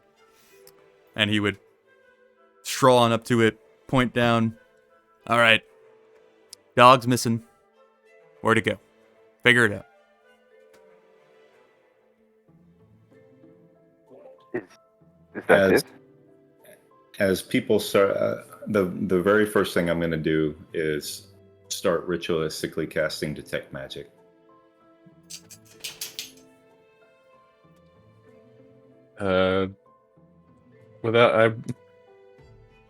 Not the first time I've been subjected to a field test, so we'll investigate the pool of blood. Give me an investigation check, sir. Well, while he's doing that, I'm gonna turn to Camus. I might ask, what kind of dog are we looking for here? Are we talking small dog, large dog, loud dog? Gotta pull some like stray papers out of his pockets. No. White, 10 pounds. Opal necklace. That's what we need to get, is the opal necklace. That's what she wants. Important. I put down important question mark. 16. Okay. Quinn, as you take some time to settle into the scene, kind of try and get a much closer examination, there is a small doghouse kind of tucked into the bushes, maybe about 3 or 4 feet away from this little brown patch in the place that the blood is set. It very much indicates that this dog was probably, maybe you could hold it in both of your hands and you could like basically surround it. It's a small dog. The fence itself is maybe 5 feet high, so something it certainly couldn't jump over by itself, to indicate that probably not leaving on its own accord. The blood is a splatter versus a pooling, which indicates that it wasn't like laying there or resting there for a long period of time after it was injured. You got a 16? That's right. And kind of looking around the immediate area, there's obviously like plenty of scuff marks and claw marks from the dog itself, you know, being in this area. But there are these larger prints that have these deeper grooves that you would almost expect like talons to rest into when in the ground, that distinctly don't match the dog's kind of general footprint.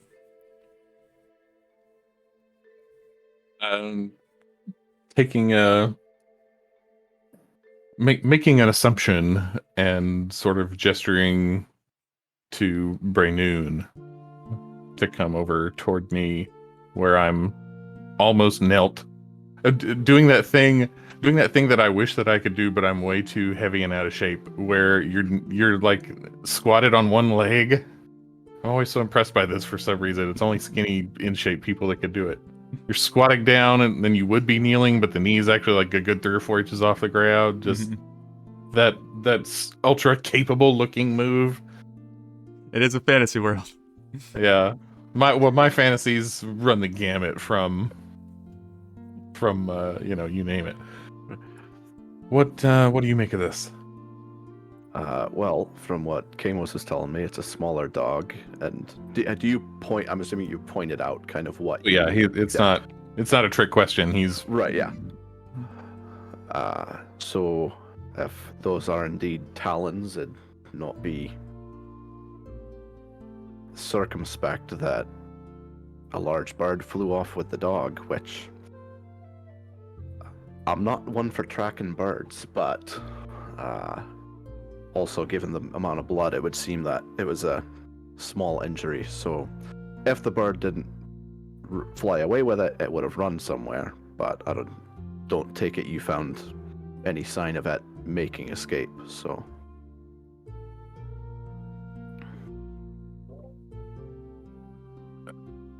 it isn't my forte, but what do I know about predatory birds in this region? Like, would the city be a common hunting ground?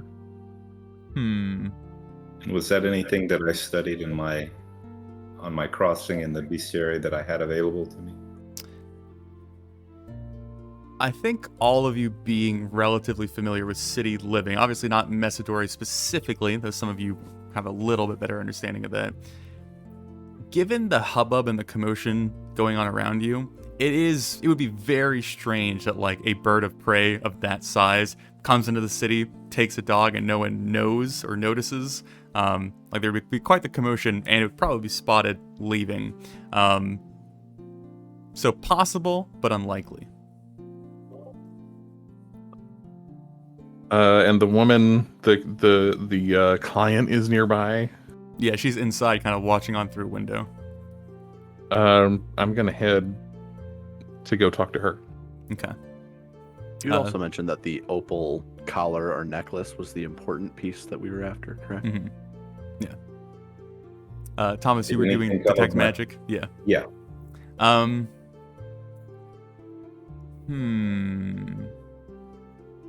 Give me perception with disadvantage.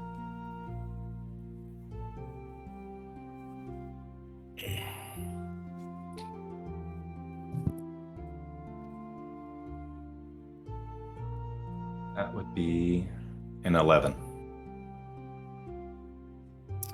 You don't detect anything magical, you don't detect anything inherently magical, like a magical item or something left behind. But there is, especially in your immense studies of how, the arcane powers work in this world, is you are really focusing in and kind of like looking over the scene and trying to get any sort of hint of something. You would catch almost like wisps or really small puffs of like glittery dust in the air that lead you to believe there's some residue of magical usage in the area, but it's so spread at this point that it is somewhat impossible to tell where, why, and how. but something magical was here. I would, if I saw them still studying the area, I'd relay that to the rest of the group. Okay. Sven, is there anything that you're doing during this time, sir? Sven is participating in the best way he knows how of a supervisorial role. Listening, definitely not staring at, the various flora around, Mm-hmm. but definitely listening, yes. Give me a perception roll real hearing? quick while you are lingering around the edges.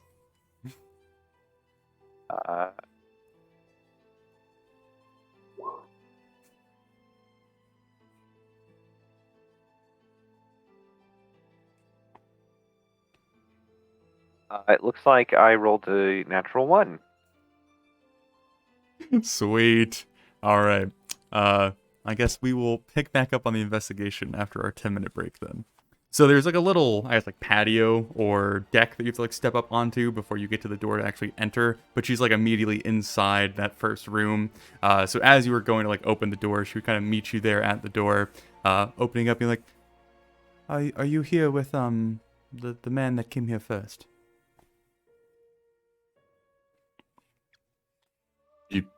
Do you mean him? I don't think he gave me his name.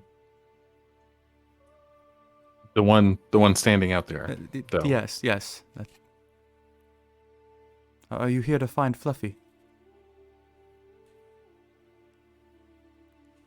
So compared to outside, like my whole demeanor shifts. And in talking to this woman, take on this, "Oh, you poor thing," and "Oh, this is just terrible. I can't believe that this could happen." Everything like that. Just trying to put her, not necessarily put her at ease, but make her feel comfortable in talking to us. Mm-hmm. And gosh, we just really, really care about Fluffy. And give me a persuasion. And while I'm at it, I also am trying to get a gauge of, is this an affluent area, an affluent home, a moneyed individual, or is this opal dog collar like the only thing of value that they had? What's going on here with that?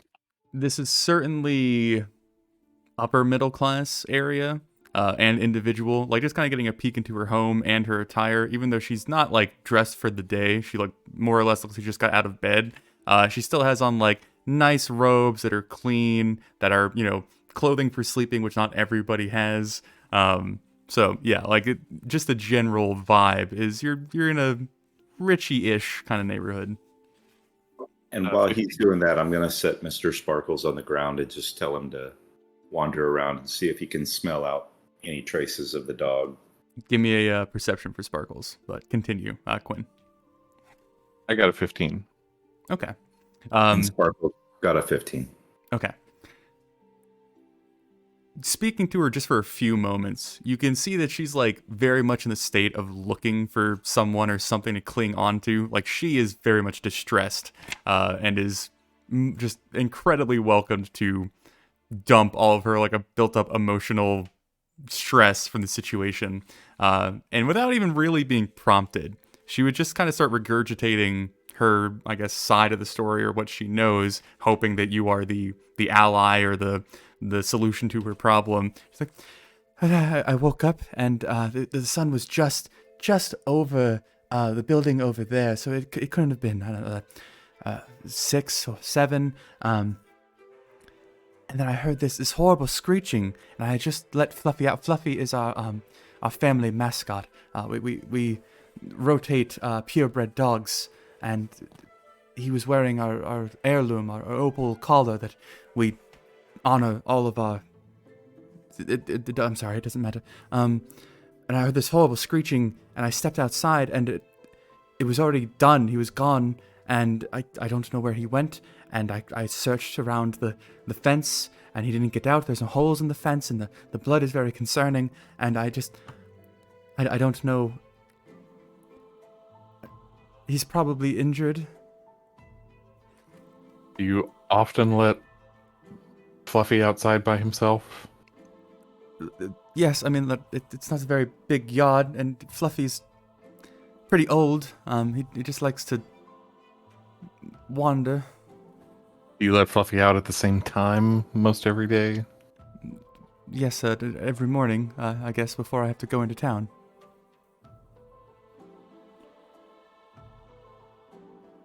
And if this weren't an accident, is there someone that you think would not be sad to see you lose Fluffy or to see you lose the Opal?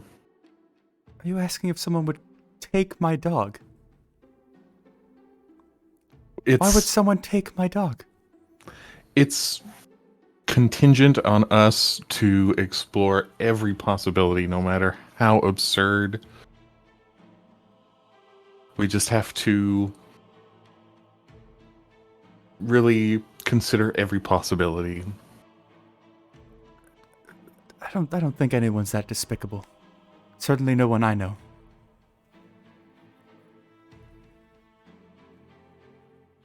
Insight. Okay.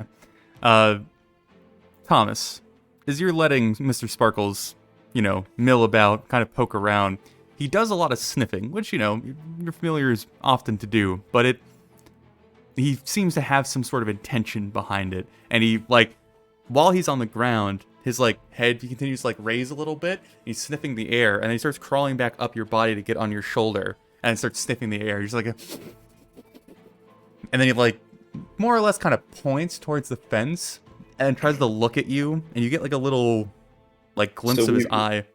Yeah, so we've done this before, and he'll point his head in the direction that he wants me to walk towards. So I'll kind of turn like a pointer and so I'll walk where he's pointing. As he's pointing, he briefly point that way, and then whip his head around, and he would kind of bring his front claws up and latch onto the bottom of your horn, and do this little shaking on it almost. So I'll walk where he's pointing. Okay. Give me a perception check for yourself, sir. Quinn, what was your insight? 24. Okay. More or less what I said earlier. She is vulnerable and scared and just offering up literally anything that she can think of. The idea that she doesn't know anybody that would be that despicable. Either she does not comprehend that people are mean, or she really doesn't have any enemies. One of the two. 15. Okay. As you're stepping towards the fence, there is a smell that you kind of noted when you first walked into the yard, but now it's a bit more prominent as you assume you're moving towards an area that has a bigger potency of it. And before the actual fence, there's kind of a shrubbery, maybe about a half foot of vegetation before the actual metal bar. And as you're stepping up to that, you can obviously see something kind of rammed through it, or at least up and through it. And you sniff, and you smell maybe burning wood and sulfur. Do I recognize that as any sort of spell or component or after effect of? Give me it's probably a history check. Okay. Well, that's a 25. Okay.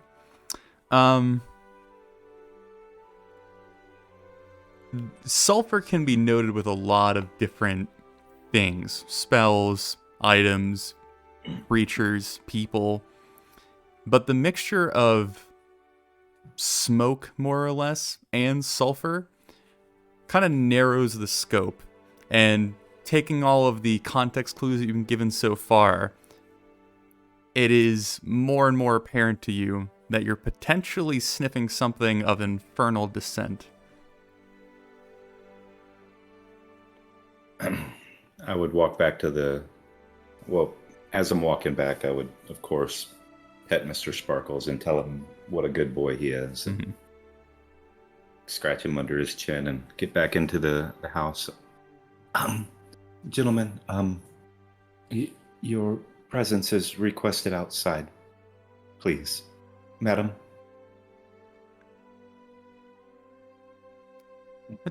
Fine, Fluffy.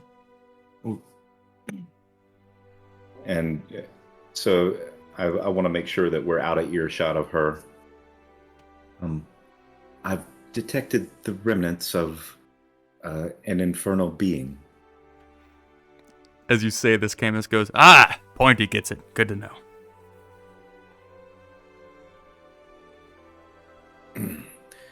So, I doubt that Fluffy is still among the living, but this creature, such as it is, might be able to be tracked.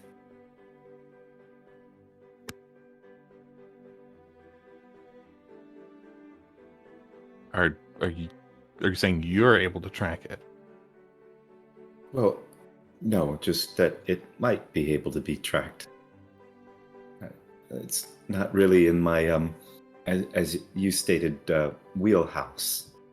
But I could detect that those emanations were present.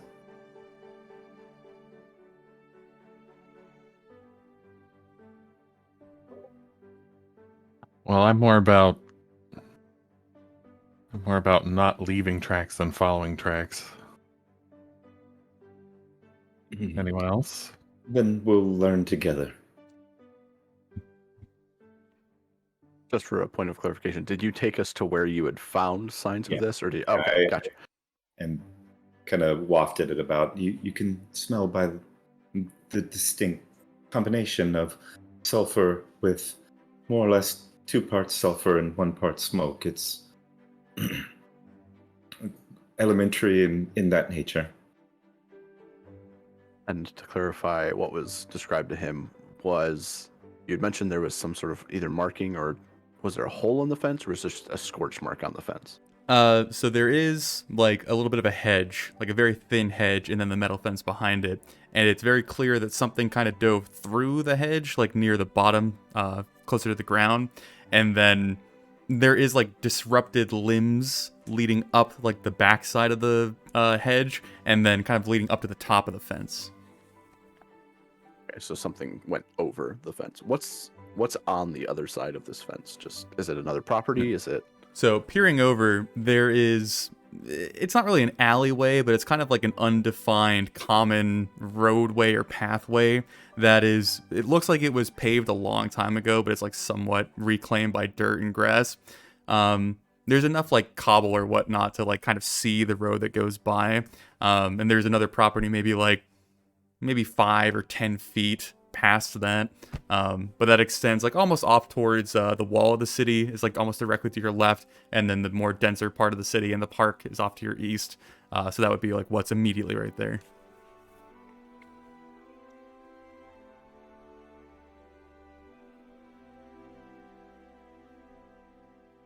I'll be the first to admit I know little about infernal creatures, but I'm confused at the presence of one here.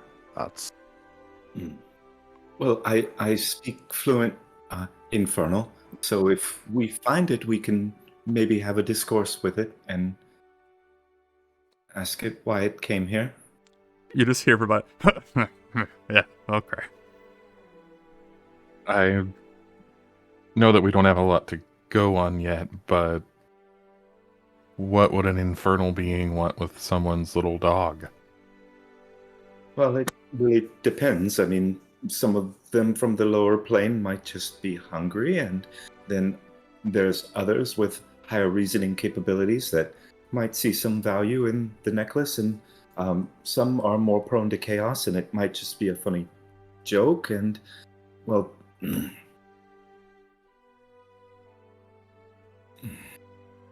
Was this woman Elvin or? Elvin, yeah. Okay.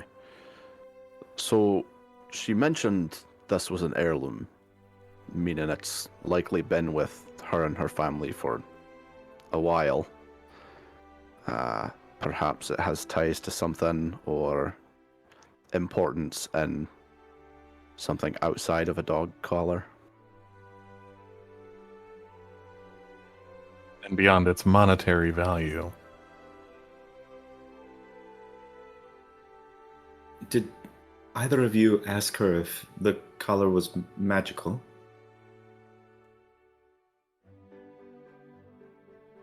No. No.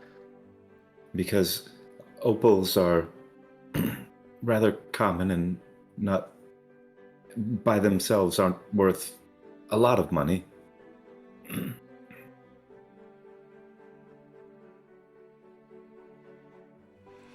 Are you gonna stand around all day or actually go do something? Guess I'll run back in just quickly to see if I can get any last details about the collar out of this lady. She would very openly and quickly offer up that there is a... It's not really defined if it is magical, but there's enough evidence that they claim to be that it extends the life of the dog to like a unnatural extent. So yeah. Exactly how long has it been in your family? I think it was great grandmother's first gift. 300-400 years more. And what were your family's fortunes like before her day? I mean, she was the one who started our dog breeding, and that is a lot of our renown, I guess you could say. It's not very beneficial, but it does draw a crowd. Do you have any competitors in the dog husbandry business? None that, we focus on the smaller toy breeds. There is one across town that does the big mastiffs and whatnot. Have they ever expressed an interest in the collar? Not that I'm aware of. It's very small. And how old was the dog? Fluffy, he was after Scratchy. I think he was 111. And the normal lifespan of a dog of this breed is how long? 10 years. So that's quite a valuable item to a dog breeder then. Well, we also feed him a very particular diet, which probably helps as well. Of course. Would this work on any other species besides dogs, ma'am? I can't say I've tried.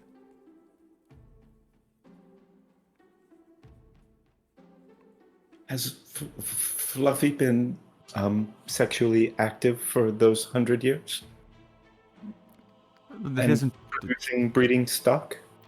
Yes, we sell off them, and we make some maybe some colorful claims about his offspring. I see.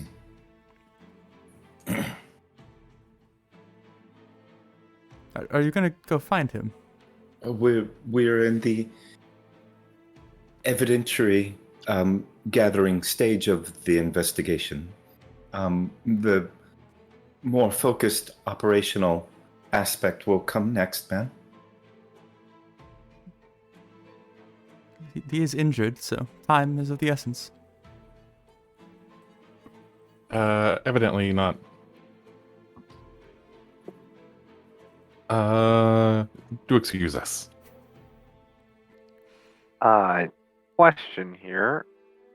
Looking at the blood spray to the disturbance there in the hedge and the fence, Mm-hmm. making kind of a line with it, and then looking forward kind of towards whatever's behind it. Are there any notable, like, tall buildings in that direction? Not notable. Like, there are buildings in that direction, but nothing that would, like, catch your eye, I suppose. Okay. And from what I'm understanding, there near the area of attack, there were slightly Talon-esque depressions, Mm-hmm. and then it looks like something went through the hedge and over the fence. Mm-hmm. Um, hmm. As you're, like, outside looking this over, Kames will kind of tremble up and be like, are you all, irrationally afraid of fences? Well, no, they're meant for a purpose. Well, yes, I'm but we trying have the to- distinct capability of going around them. It's very useful. You're so right. I take it that you know more than you're letting on, and you're you're judging our investigatory capabilities. But this poor animal has its life on the line. Do you have any other information to share with us? I'm very proud of your astute observation. He's dead. We'll just write that off. So you can take all the time you want. But yes, I know it's in there, or what took it. Right. Okay. So what took it? Figure it out.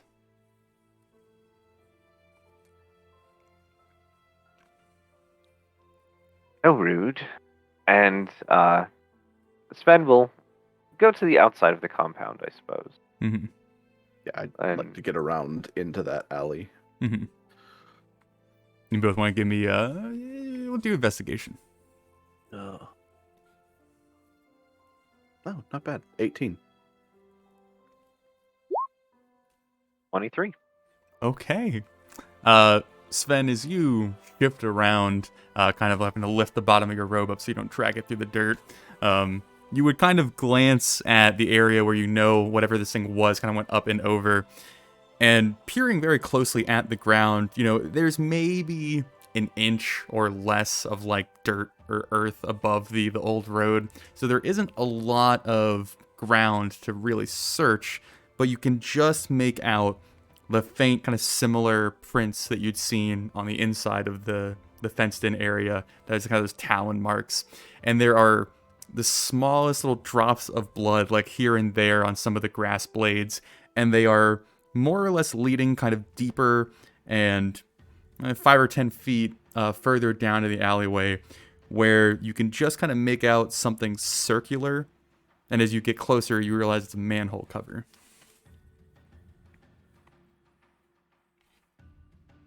Less than optimal. Okay. Brynjun, do you have much experience with the underbelly of a city? Oh, He's a sailor. as I open the manhole cover.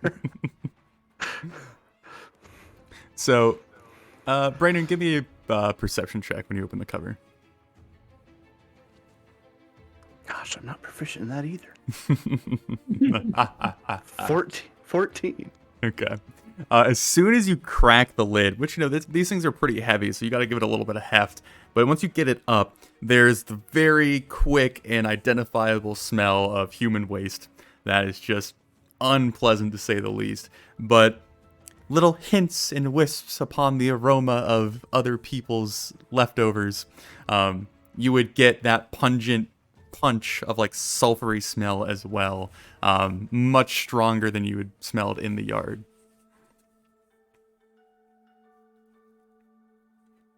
I look at Sven.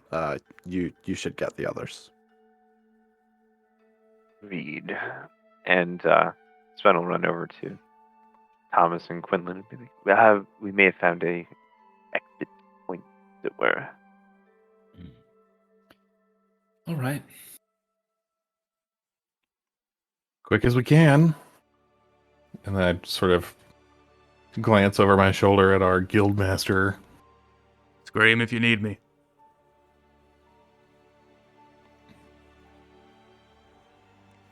Actually, nah. Right.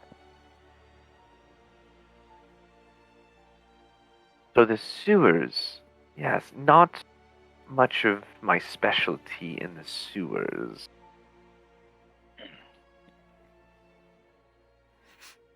Are you all like gathered in the alleyway? I mean, I probably would have been starting down into the sewers as they started to get back. Camus would kind of start walking around the corner and see Sven kind of a little perturbed. Be like, Purple, she's paying us 200 gold pieces to find her collar. Is that a lot? Oh.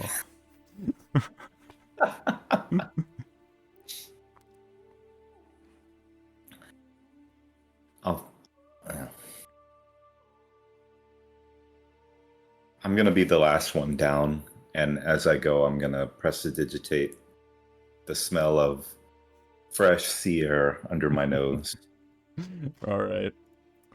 We will go ahead and do this then. All right. Perfect. I would definitely not be in the front. I recognize this. I know what to do.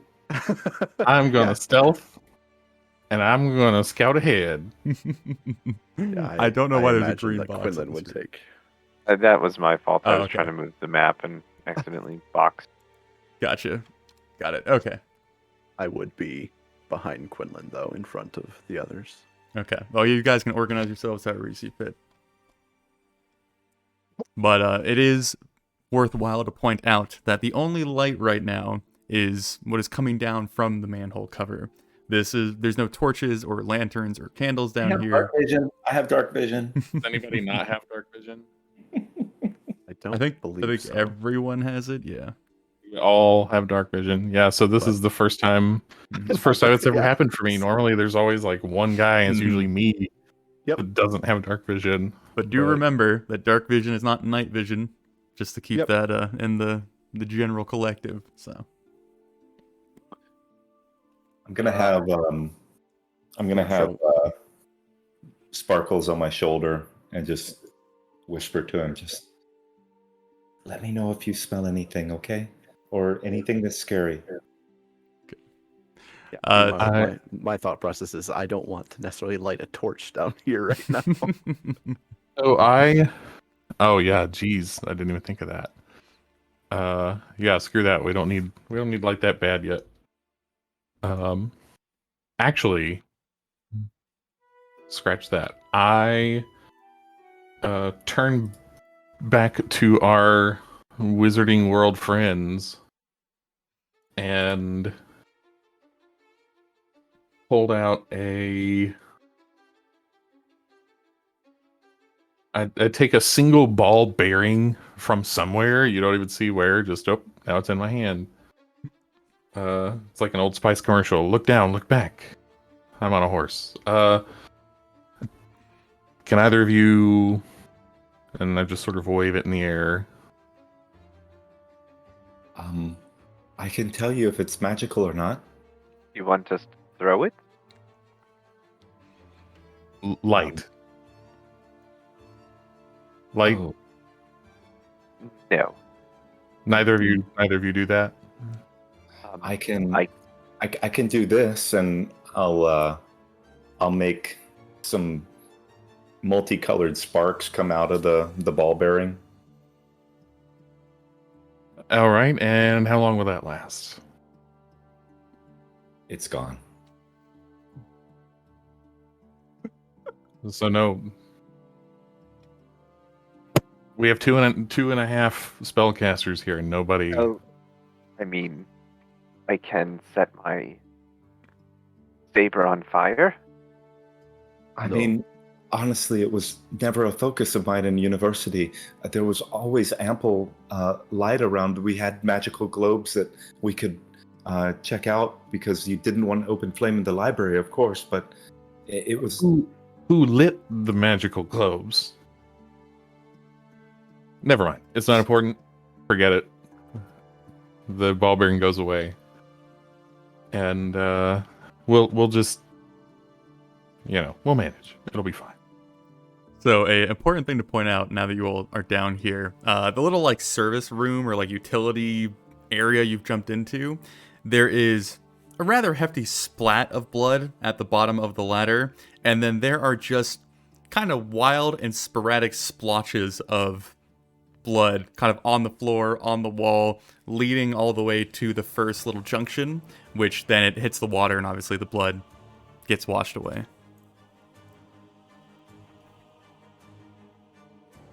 So I am stealthing. I got a 19 when I rolled that when we first came down the ladder, Okay. and I'm going to peep. Okay. So you can see that the sewer that you're now having to step into somewhat, you are kind of like leaned further. It goes off to the west and to the east. Over to your east, the pipe that you're in about a 5-foot by 5-foot pipe stepping into this area. So like you're probably going to have to crouch down to shift through here. But over to your west, it's a much larger arch kind of stone hallway that's clearly meant for like, I guess, walking or traversing down here. But that's a more open space as the junction to your east is kind of this curved, smaller pipe. I'm going to percept. Mm-hmm. I didn't mean to roll that. Sorry. An 11. Looking for more blood as well as things that would be best not stepped in. Well, basically everywhere is things not to be stepped in. But with an 11, it's really difficult to identify any sort of traces of blood or any sort of sounds that shouldn't be there. There is this kind of like low bubbling of the trickling water. There's a lot of, dripping noises kind of echoing through the various pipes. So it's nothing that you can identify as unusual. This may very well be meaningless, but which way is the water running? It'd be coming from the south going north and then from the west to the east. So basically running southwest to northeast. All right, well, I'll try the larger... I'll try the smaller route first, just to rule it out. Okay. Oh, yeah, that's a thing. I'm gonna... Yoink. Whoopsie doodle. It's okay. But yeah, as you get up to the first corner and kind of peer around, give me another perception check. Because you're using your dark vision, so it's very difficult to make out like finer details. What was the result? 14. Okay. You can see at the end, or more or less at, I guess, the next turn of whatever this pipe is, there is a grate blocking a wider pipe going off to the northwest. There's a lot of, like, weird, odd shapes kind of, like, pressed up against the grate, it's in the opposite direction of where the water is flowing, which is something that you kind of quickly pick up on. And just barely at the edge of your dark vision, you're able to identify kind of, like, brighter, more saturated colors against the like more or less black and white like color tone that you have with your dark vision that you can probably assume is blood.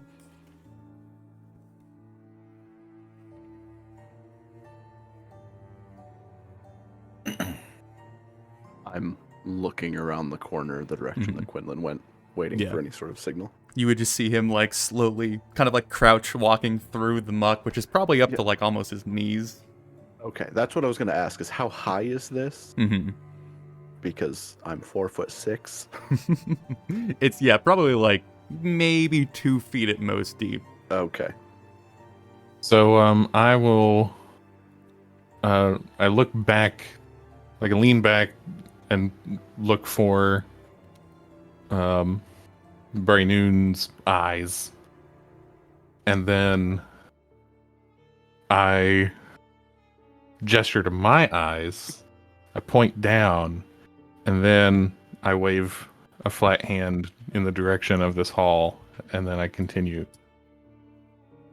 Okay. I'm going to turn back and look at Sven and Thomas. And as I'm doing that, I'm actually taking my belt off that my smithing tools and my hand axes are affixed to, and putting it around my neck. And I just look at him and go, and quietly say, "We're going this way," and jump in, and start kind of wading that direction. Okay. Continuing to stealth and percept, so whenever you Yeah. want new ones. Yeah, go ahead and give me a new one while you're moving. And then Thomas and Sven, what are you doing? Thomas, but we don't want to be left behind.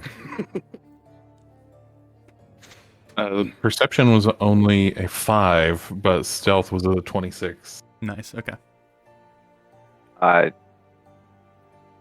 Looking at Thomas, Sven would be, it's best we just rip the bandage off, as it were. And so Sven will basically disrobe, because to be clear, these are spider silk robes. You don't just jump into this. So he'll disrobe and then fold up his robes and stuff them into the backpack, and just I'll stick the boots in there because those are high quality.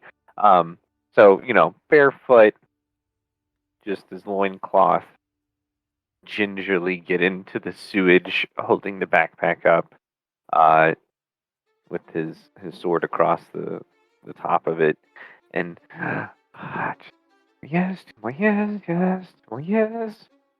and Kind of follow Brynun. Can you keep it down a bit? We're trying not to be found.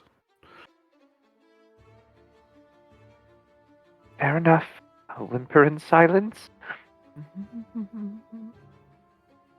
And I'll hike Thomas? my robes up and stuff them into my belt a little bit so that they're not hopefully trailing in the water and follow behind everyone.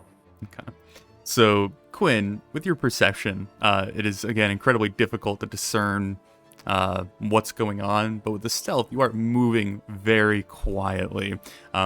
It's not horribly difficult due to having to slodge through water, which makes your movements almost kind of slower naturally, but you do eventually come into a more vertically open area. It's almost kind of like a wide cross section that's maybe 8 or 9 feet tall as the curved ceiling kind of slopes up, so you can now fully kind of stand up again.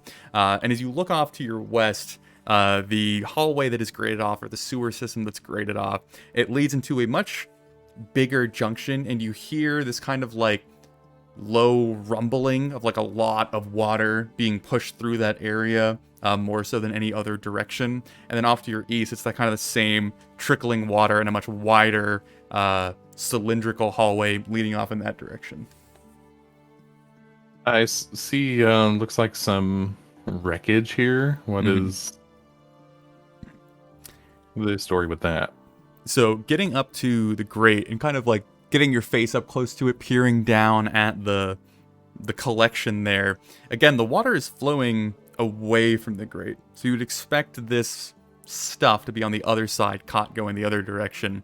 But it's almost kind of not beaver dam exactly, but planks and broken boxes and weird various items that have been covered in so much literal shit that it is hard to kind of identify them, have just been jammed in this little section, and it almost creates a little cubby hole up against the grate, if that makes sense, like a little hideaway or tuckaway. And how about the ability to get through this spot? Is the grate just mortared into the walls, or Yeah, so what? there's a curved archway basically at every junction, where you see those two pillars coming out of the walls. That's where a big arch is. The grate would go all the way up, and there's clearly some sort of mechanism or keyhole of some sort off on the right pillar, but there's no indication of what kind of key you would want or what kind of system's in place there. But it's clear that this thing does move, but there is a system to move it. Then I will, as the others are joining me, I'm actually going to take out a hooded lantern from my backpack and get that lit. But I'm going to keep the hood down so it's just the 5-foot area around me, like a 5-foot radius that is dimly lit, which for me is regular lit. Okay. For everybody is regular lit. Okay. I think that's how dark vision would work. Yeah. I can't Yes. see him anymore. And so I'm going to use that, kind of set it on the ground near this, what appears to be a keyhole, Mm-hmm. and take out my handy dandy thieves' tools and begin to probe this orifice. So, Brandon, you are approaching this kind of juncture, right? Mm-hmm. You want to roll me a stealth check?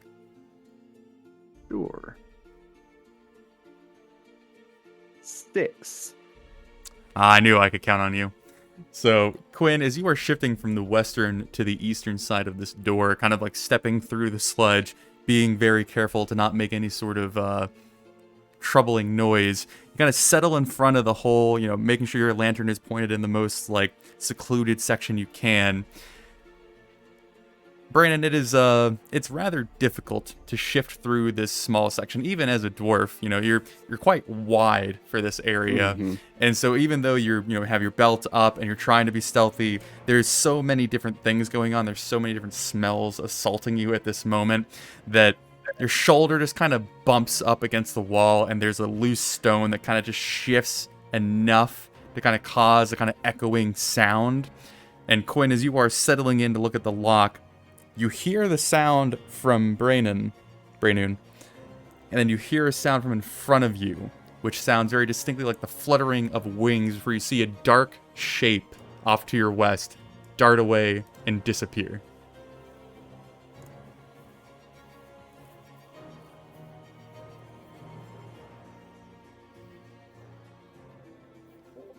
So I just look up at Braynoon just to try to register whether he also knows that something just went. Yeah, I don't know if I heard it. I would have froze the moment I made any sound, but You probably would not have heard it.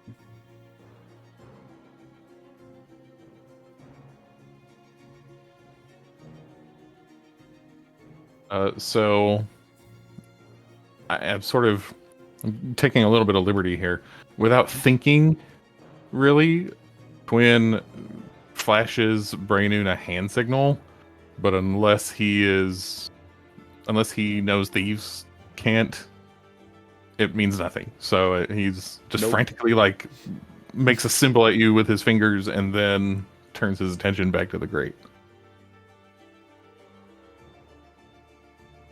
I mean, I wouldn't do anything because I wouldn't interpret it as anything. So Mhm. more than likely, my interpretation would be, stay where you are, don't do anything. And so I would just stay where I am and not do anything.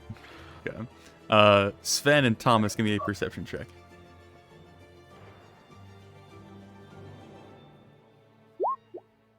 $17. That would be a dirty 20. Okay. So as you all stop behind Braynoon, I do that all the time.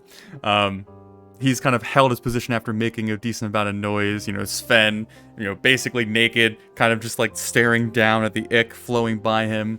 Thomas, as you are both relying on you and Sparkles to kind of try and keep a general idea of what's going on at your flank, you're kind of craning your head, listening out back to the way that you would come to see if anything is going on in that direction.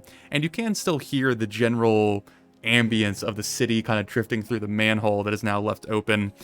And you also hear the bubbling of the water and the dripping. But you hear this kind of like scratching noise, this like frantic scratching noise. And it's not really apparent how close it is, because it does echo and reverb quite a bit, but it certainly is coming from that direction.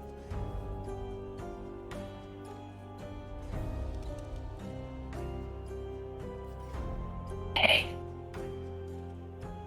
There's something behind us. Brennan, there's something behind us. How far? I don't. I I'm assuming that Quinlan is laser focused on this lock at this point. Mhm. So I am going to look around for, or maybe I'll just pick it out of the wall since I just knocked a piece of it out, but just a small stone Mm-hmm. that I am going to toss probably in the water near him just to kind of get his attention in a not shouting out to him way. Would you notice, Quinn? Yeah, I think so. And would you change your intention at all, or are you still focused on the lock? No, I definitely would turn back. Okay. And I would just tap at my ear and then point at Thomas and tap at my ear again, just hoping to signal something of like Thomas heard something coming, and then I'd point behind us to signify something coming from behind. Rainy, do you want to tell him something? I can help with that. I just want to make him aware that Thomas heard something coming from behind us. Oh, okay. He'll pull out his wand from the backpack, do a little sigil, and then whisper through it to Quinlan. Thomas heard something behind us. If you need to know, then message you. Is that one of the ones that I can respond to, or I forget? You can hear. I always forget about message. You can reply. Okay. Then I reply when Braynoon made noise. Something to the west flapped away.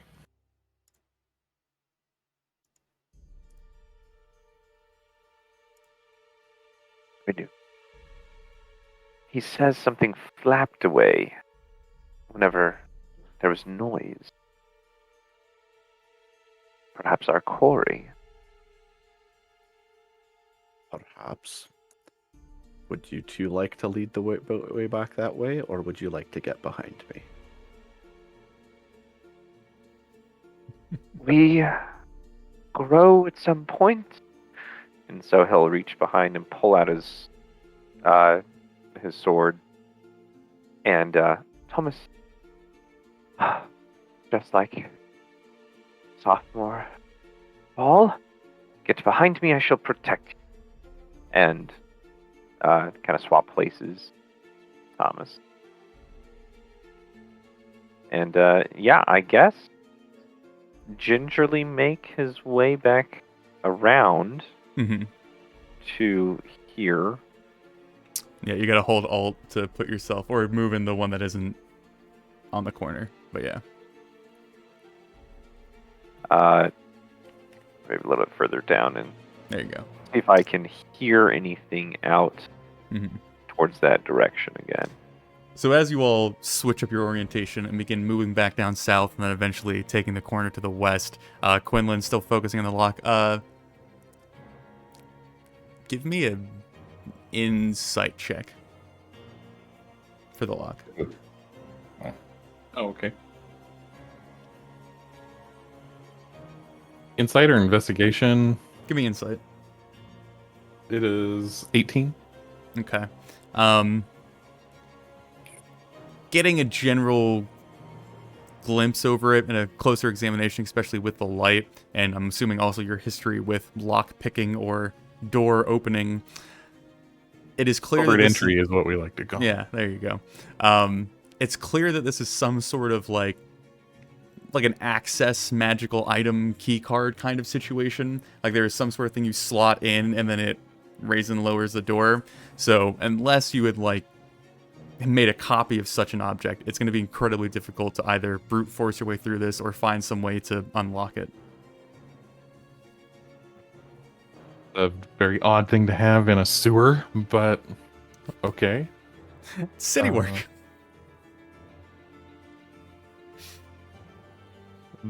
So in that case, I'm gonna start.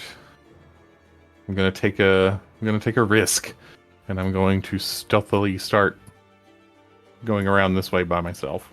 Okay. So Sven and Braynun and Thomas, as you're going the other direction, Sven, right as you get around the corner, there's very little room on the edge of this pipeway to actually like step on. Like most of it is water. But as you take the corner, there's almost kind of like jump starts you.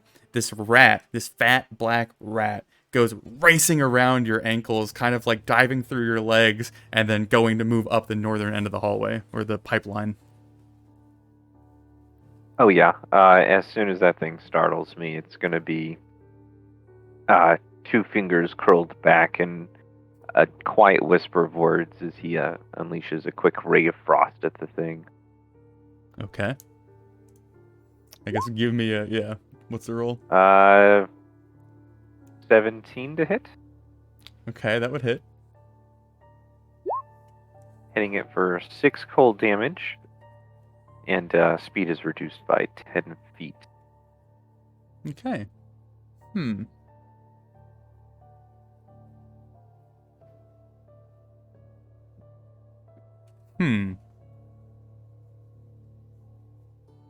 All right. One moment.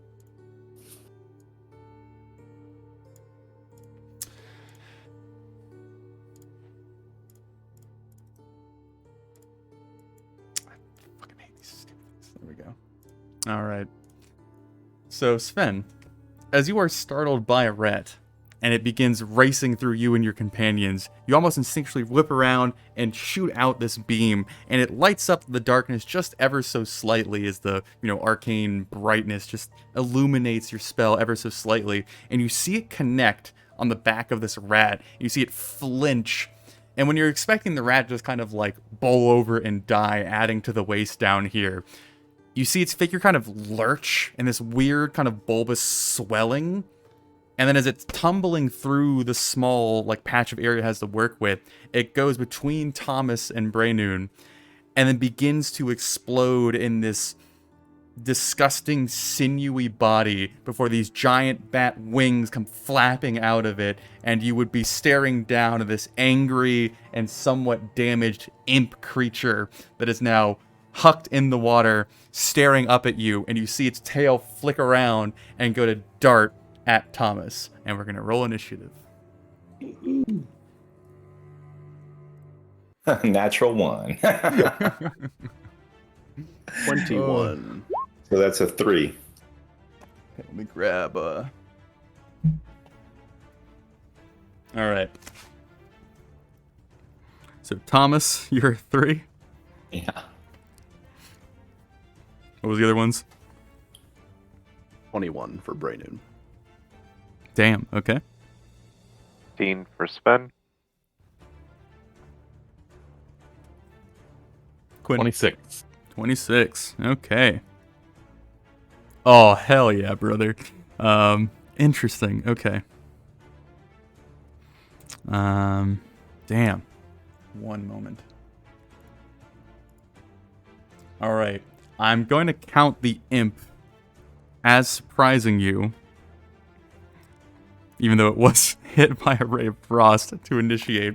So it is going to lash out at Thomas, just almost kind of instinctually in the same way that Sven hit it with its ray. What is your AC, sir?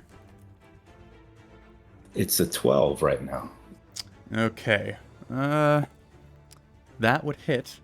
Well, and then as the tail's coming towards me, I would you'd see a flash from his spell book, and then he would cast shield. 1 second. Am I misremembering it that if you are surprised, you don't have a reaction?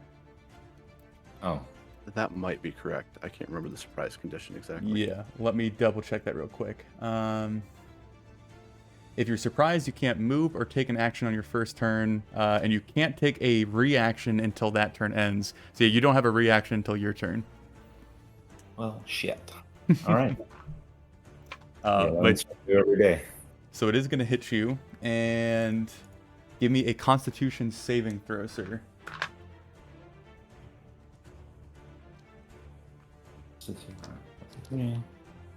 That's a 16. Okay, that's good. All right. So Thomas, as you are watching this genuine surprise, everything kind of happens all in an instant. You just have enough time to kind of turn around before the tail of the imp, which is almost this kind of like strange, swollen scorpion-esque tail, comes darting out from behind it, and it jams you like right in the rib. It catches through one of the patches that you had sewn on years ago in your robe, puncturing a fresh hole before you feel this intense, sharp pain. And there's this squirt of liquid that you feel going into your muscle, and you just kind of like instinctively flex and almost like push the venom out as it's trying to like spread and, you know, work itself into your body. But the tail would quickly lash out of you, and it would go to flee. You said its movement was reduced by 10 feet? 10 feet. Okay. How much damage did it do to me? Oh, sorry, yeah. That's probably important. It does 6. Sorry. We are wizards. It's been a minute. So yeah, it's gonna make it to. I just measured this. Am I blind? Yeah, make it there. And then technically, it's its turn again. That would be like the end of the surprise. I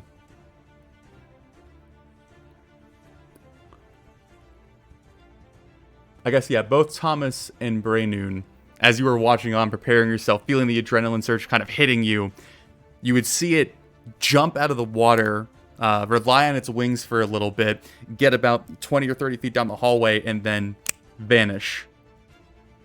And then you would just hear kind of splashing of water as it disappears off into the darkness. And then we move down to Tom? No, not Thomas. Quinn. Huh? How much damage did it do to me? 6. 6. Okay. So what am I aware of at this point? Yeah, give me a quick perception check. We'll see. I would have shrieked in pain loudly. I won't recreate that. Just a 9. Okay. Yeah, so you would have heard, ah! Ah!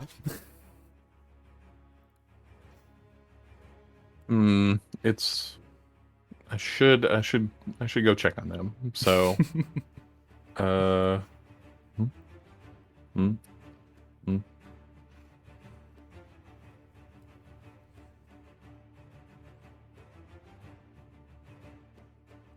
All right, that's my movement. Mhm.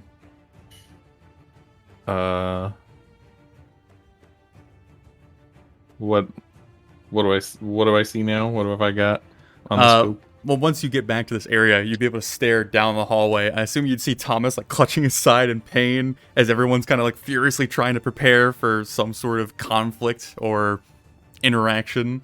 And you would not see whatever caused the incident as it was gone before you turned the corner. All right. I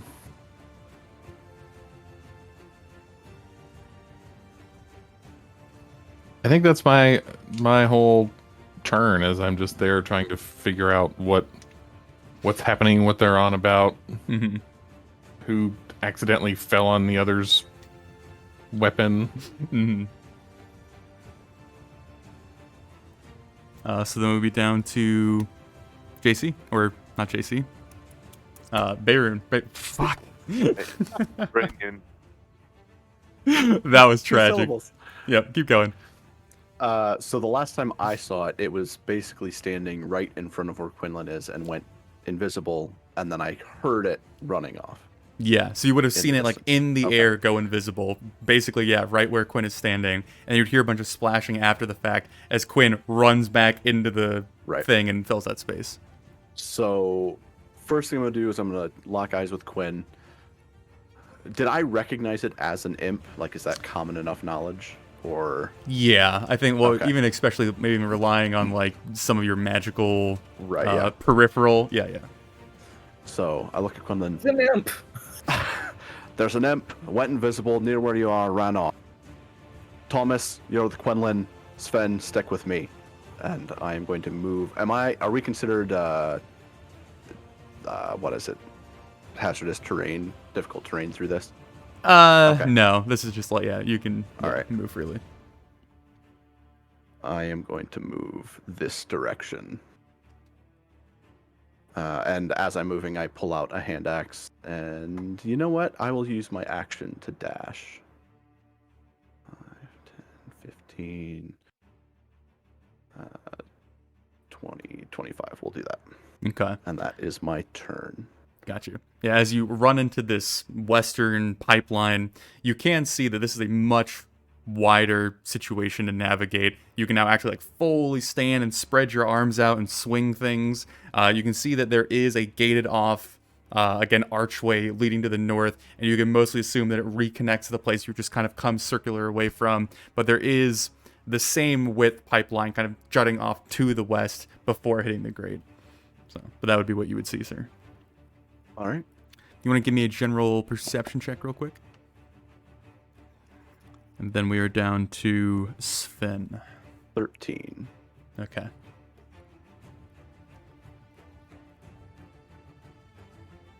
You're up, Magic Boy. They were going to say something. Yeah, so in that case, Sven will kind of wade through the water.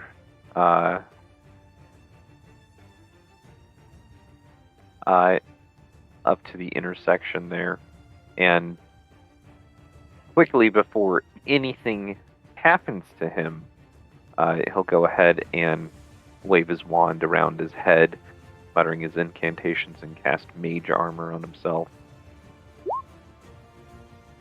And just call out, not so fast, not so fast. Trying to catch up. Gotcha. And Thomas? Hearing the incantations coming from Sven, realizes that's a fantastic idea. And I'll also cast Mage Armor. Okay. And then I will move to join. And I'll move up here to join Quinn. Okay. And that's Quinn, you just like ran in and stood there, right? More like what I had already been doing, sort of creeping, stealthing. Okay. I only used my move action. I didn't dash. So So are you two trying to remain stealthy, or Thomas, are you wheezing and crying? I mean, I guess that's up to you. I'd rather not be. You want to give me a con check to see how you're handling the pain? Yeah, this would be the first. Wouldn't be the first time I got beat up, but first time I got stabbed. 11. Okay. I won't hamper Quinn's intentions. But yeah, you're not being the quietest, but due to all the commotion, especially, Brainoon and Sven moving off to the west, making a bunch of splashing noises, probably covers up your very delicate weeping. Quinn, give me another perception check. now it's an 18. Okay. You would hear the sound of like scraping wood, or wood like clunking on another larger piece of wood, and then scrambling noises like past the grate off to your west. It's very clear that whatever had just interacted, or I guess the imp that had been called out to you, is like fussing with something around the corner for a few moments before you hear it again splashing wildly down the waterway. Okay. Which waterway? This one? You'd probably hear it going more north is your best guess, Okay, I see. but we'd be back down to you, Quinn. All right, so I am gonna go.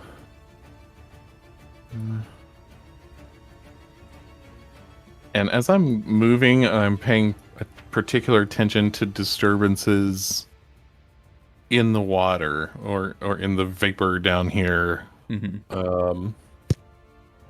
More so than just looking in general. Mm-hmm. I'm You are going still to- relying on your night vision, or not night vision, dark vision. Yeah, I mean, I've got that hooded lantern, but I still have the hood down, so Okay. I'm going to use my bonus action to dash.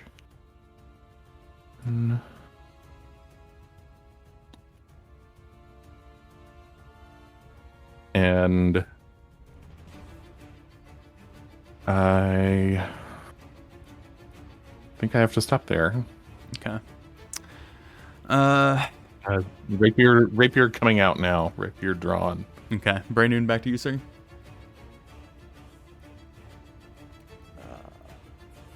I'm going to move up. So that is my move to get to there. I'm assuming this gate is like the one on the other side, closed with no way of seeing how to open it. Mm-hmm. Looking at that gate and having seen both the rat and the imp, I'm assuming the rat could fit through it, but the imp could not. It's a fair enough assumption. Okay. So I am going to call back to Sven, just going left and dash. Okay. 15, 20, 25 to there. Gotcha. Yeah, I don't think I have to keep describing the large sewer pipe that you were Yep. maneuvering through. It's about the same. Obviously, the different joints and turns that you can see. That would bring us down to Spencer. Sven will try and keep up.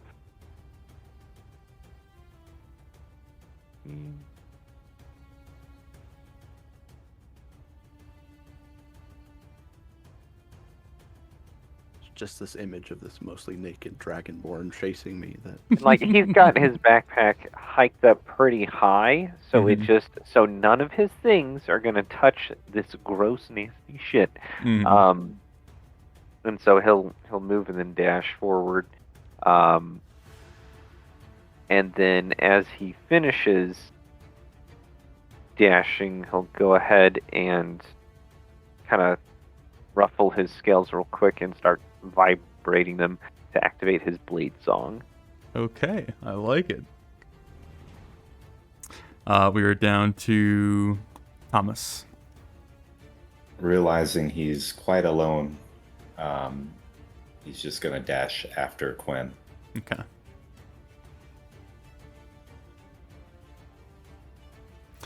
That's it. Okay. So Quinn, as you are arming yourself, plowing through this sludge, kind of a more choke point of the sewer, you're trying your best to keep your gaze cast on the thickness of the air, hoping to see some disturbance, using the very limited light of your hooded lantern kind of right in front of you.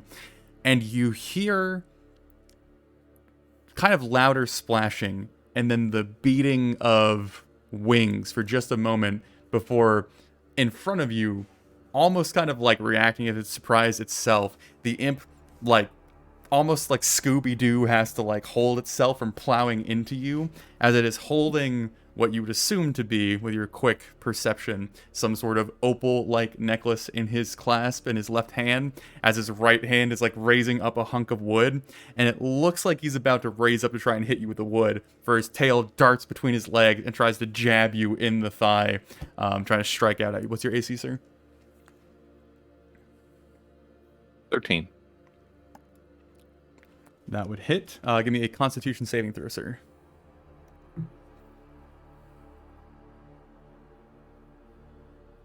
Also 13. Okay. I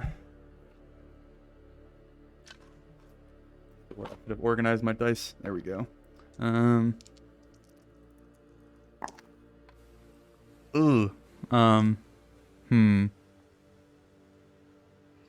That's 14 points of damage. 4 of that being normal piercing. 10 of it being poison damage. So as he nearly collides into you, having to like scrape itself to a stop, the tail like weaves between his legs to find your thigh, and you just feel this piercing pain before the not familiar, maybe familiar, burn of like some sort of ilk begins to work into your muscle, and your whole leg feels as if it is suddenly just burnt or put on fire. This like horrendous pain kind of just shooting down your vessels, your blood vessels, your veins, as it now like starts scrambling. You would, I guess, technically get a reaction because you're not in the surprise condition. So if it tries to move away, would you take your attack of opportunity? Yeah. Okay. Go ahead and roll for that then, sir.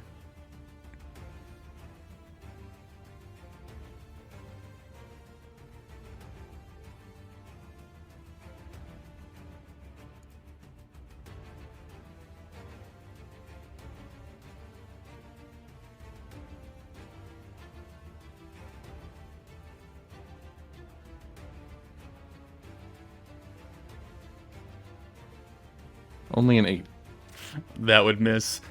Being just absolutely disjointed as it almost plows into you, and you now feel the pain, having to like try and get back into the situation. Thomas kind of like frantically coming up behind you. The imp spins and begins to flee. Thomas, as it goes to move, let me quickly. How long does that Ray of Frost debuff for speed last then? Just the one turn. Okay. Got it. As it goes to flee, Thomas being fluent in Infernal, you would hear it screaming out in Infernal, and you just hear, nasty, creepy fucking crap, as it goes just trailing off to the south. What? What was that in English? Nasty, creepy, filthy men. Oh, gotcha. All right. And that would be the end of its turn, bringing us to Quinn.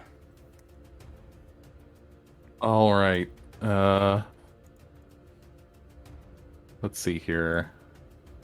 10, 15. Hello.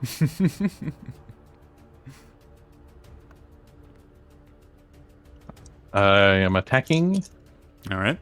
and thanks to my rakish audacity, I get my sneak attack. Okay. Oh, yeah, because you're alone. Good shit. How about a 21? Nah, that doesn't hit. No, that hits. For 8, 9, 10, 13. Okay. And this is with your rapier? That's right. Okay.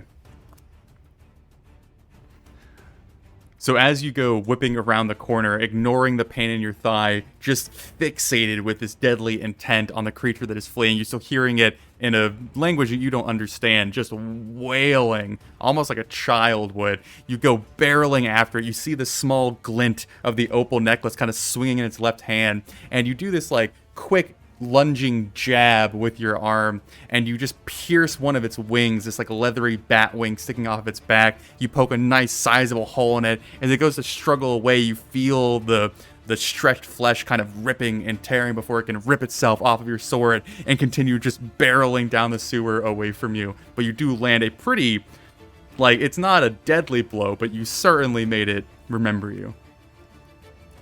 And we'd be down to Brainoon, All right. which I'm you going would probably be able to hear all of this going Yeah. on pretty easily. Yeah. I have some movement left. Mm-hmm. So, another one of my funsy abilities is that being that I You attack him, he can't attack of opportunity you. yeah, he does not get an attack of opportunity against me, Mhm. and I am going to use my cunning action to move some more and sort of come around and like block the path, because I know that there's a friendly, the way that I came from. I don't know that the other two guys are on the other side. So As you go barreling past him, you see the source of that kind of roaring, watery noise that you heard before becomes very apparent. There's this giant, wide pipe, maybe about 4 or 5 feet up off the ground in the sewer, just pouring sludge out of it. And just off to the right of it, there is this like small mound of stick and dirt and beams of like lumber that have kind of been ripped off of various places, forming into this more as a nest, might be the best term to use. And you see, somewhat grotesquely, but probably not too surprising, tiny white dog paws sticking kind of grotesquely out of the hollow that it's been kind of jammed into. You see lots of white fur and fluff kind of covering the area around it, like there was some sort of violent thrashing going on.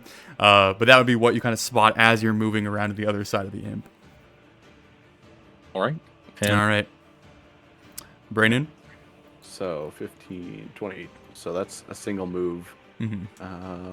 I'm assuming even with dark vision, I can just like make out the shape of Thomas, not necessarily any detail, but Yeah. You could see him kind of filling that, I guess the silhouette of that hole. yeah. And so I am going to use my action dash. math is not my strong suit. 10, 20. So that gets me to there. And I can't do anything of note. So that will be how I end my turn. Okay. We are down to Sven. Yes, and he will follow in Brayman's footsteps and dash forward with him, and go ahead and unsheathe his scimitar. I'm right behind you. Good luck.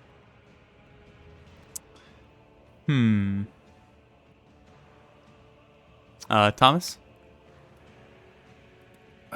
I would hobble along and round the corner and see the situation in front of me, and stop about there.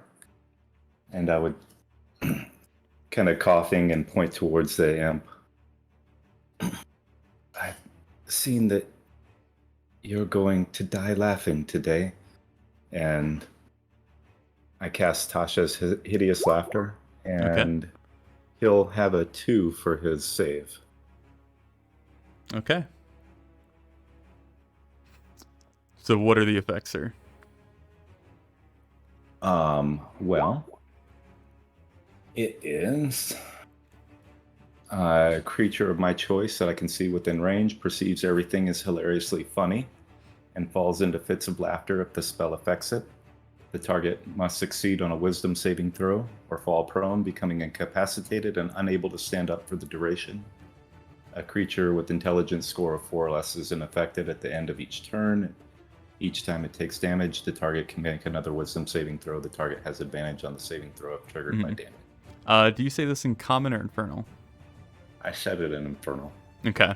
So as you go rounding the corner, your own pain in your side kind of being ignored for the moment, and you see Quinn kind of like barricading the majority of his exit, and you see your allies coming in closer to your west, you focus in on this creature that is desperately trying to get away, still screaming in infernal, and as it hears you speak its tongue, its head kind of twists just enough to make eye contact, and then you cast your spell, and you see its eye go wide as it's like attempting to fight it, but for whatever reason, it is just like unable to even put up a front as it just like stumbles slightly in its movement, the opal necklace in its hand kind of coming to its chest as it begins to curl in on itself, almost falling into a fetal position with the wings kind of beginning to wrap around its torso as it starts rocking back and forth, just going ah! Ah! As it is just writhing around in the sewer, and you see muck and shit and grime like getting all over it. It is just like fit laughing on the ground, and it's just left in that state. Is that your turn, sir? Yeah. So it is then the imp next. What was the DC? DC is 15. And it's what kind of saving throw is it? It's wisdom. Wisdom. Okay. Let's see. Oh, man.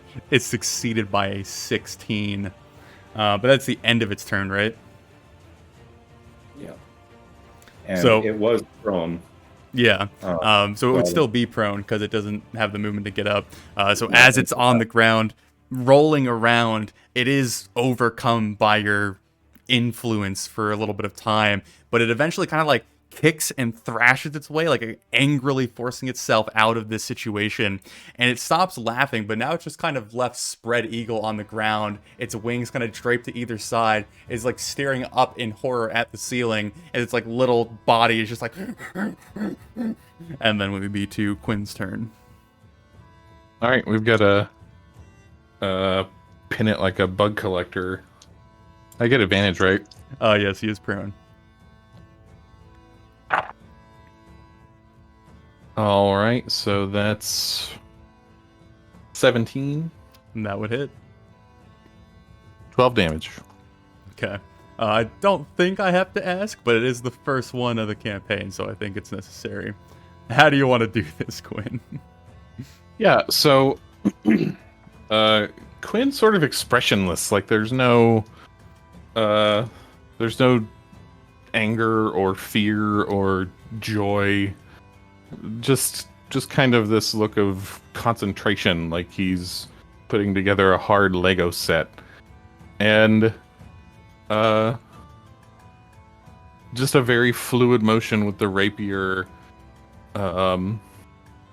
going down into the sternum area of this imp, and pinning it in the muck like a bug collector.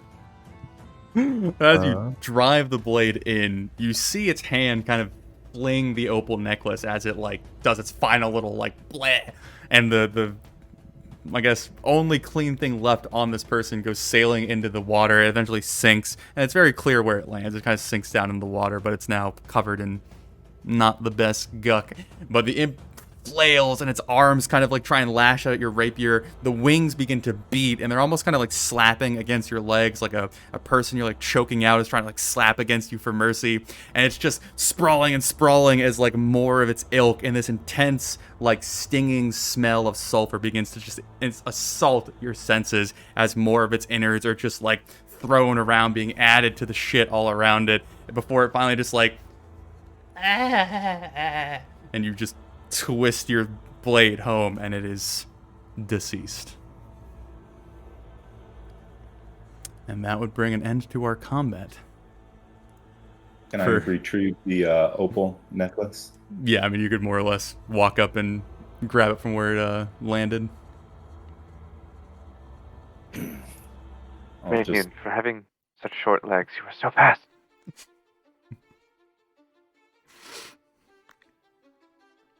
Anything else of interest on first I'm gonna look the imp over and see if there's anything else that it's carrying around or markings, and then the little mound where the paws are. Yeah, Okay. while he's doing that, I'll investigate the mound. Okay. As you glance over the imp, you're not an imp aficionado, but you can very much tell that this thing is, I don't want to say old, but weathered. Like the skin is rough, the body is grizzled, like the muscles are sinewy and like lashed against the skin. This thing has had a rather difficult life, but it is quite the survivor. Just kind of getting a general glimpse of it. There is like fresh blood that isn't its blood, kind of trailing from the corners of its mouth, indicating that it had just eaten something, which I imagine you can put the big puzzle pieces together there. But there's nothing on him. He clearly was holding the opal necklace or collar, and he had a hunk of wood in his hand that he never really ended up using, that is now also dropped to the ground. But as far as that, there isn't anything else to find on him. And the mound? You want to give me investigation? And then Sven and Brainun, give me a perception. I'm going to use my other portent die and kind of get in a sense of deja vu. I'm pretty familiar with this. It's an 18. Okay. What are the perception checks? And I'm sorry, 18 plus investigation, right? Yeah. So that's 18 plus 7 is 25. Okay. What was the perception? Sorry, I didn't hear you the first time. 7. 15. Okay. Sven, as you are, I guess, the last to arrive on the scene, still balancing your backpack basically behind your head, you do hear, like, closing in footsteps back from where you came. They're not in any sort of hurry, but there's just, like, slosh step of, someone approaching. Would that be safe to assume it is our lovely guild man? It's safe to assume, yeah. But Thomas, as you go to the mound, don't think it has to be said, but Fluffy is not alive. He has become one with the earth to some extent. As far as like digging into it more, there are trinkets. Nothing that is inherently of a ton of value. There's like a doll that's been kind of ripped half up and jammed in there. There's, old, like, containers of some sort, like lids to maybe like a jar that you find in there as well. Digging even deeper, kind of like almost deconstructing the base of this little nest with like a bunch of packed literal feces as the floor. You do start basically scraping out or excavating weathered, beaten coins. And if you go at it long enough, maybe like a minute or two, you'd be able to scrounge up 2 gold pieces out of it.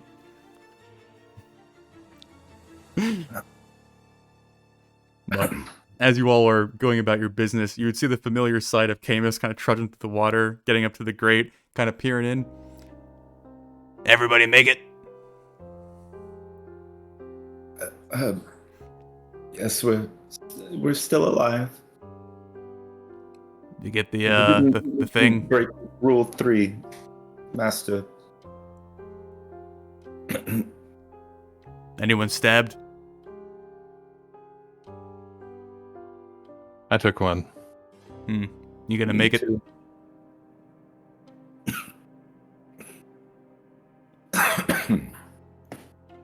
I just nod and then look at Thomas. Dwarf, make sure Pointy gets out. I don't want him keeling over. Well, good job, boys. I'll see you back up top. And he starts trudging away. Master Seatree, I found 2 gold pieces. Do we give these to you? Well, now that you've told me, yes. I would recommend in the future not making me aware of these things. Oh, well, it was very specific that we were to report all findings. But so I'd hand over the 2 gold pieces. Okay. Well, he would just, like, stand at the grate, and he would only take 1, because it's technically the 50%. But he would look at the rest of you kind of still gathered at that junction, and be like, leave the imp there. I don't want to fuck with the paperwork. What about the dog?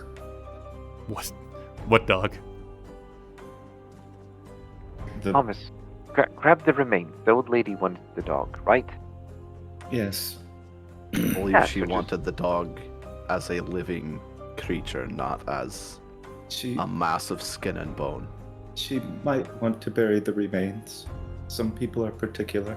We should give her the choice.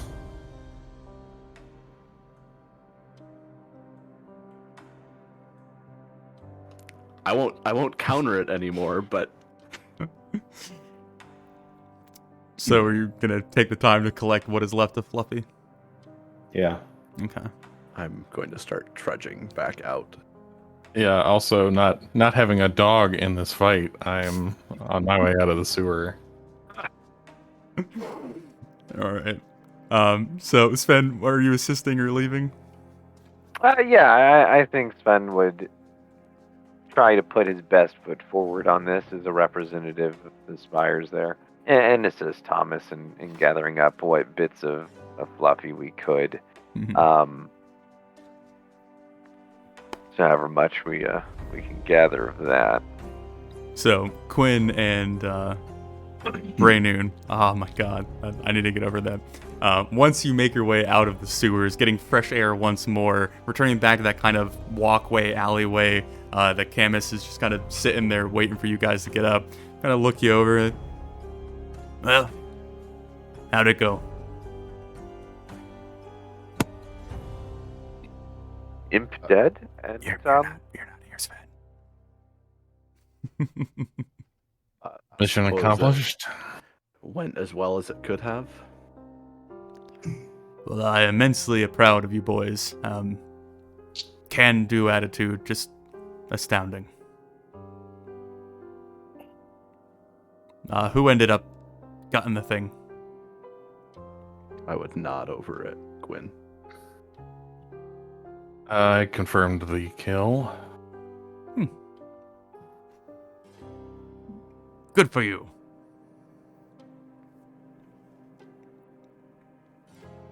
Well, I will go speak to our contact and get our payment.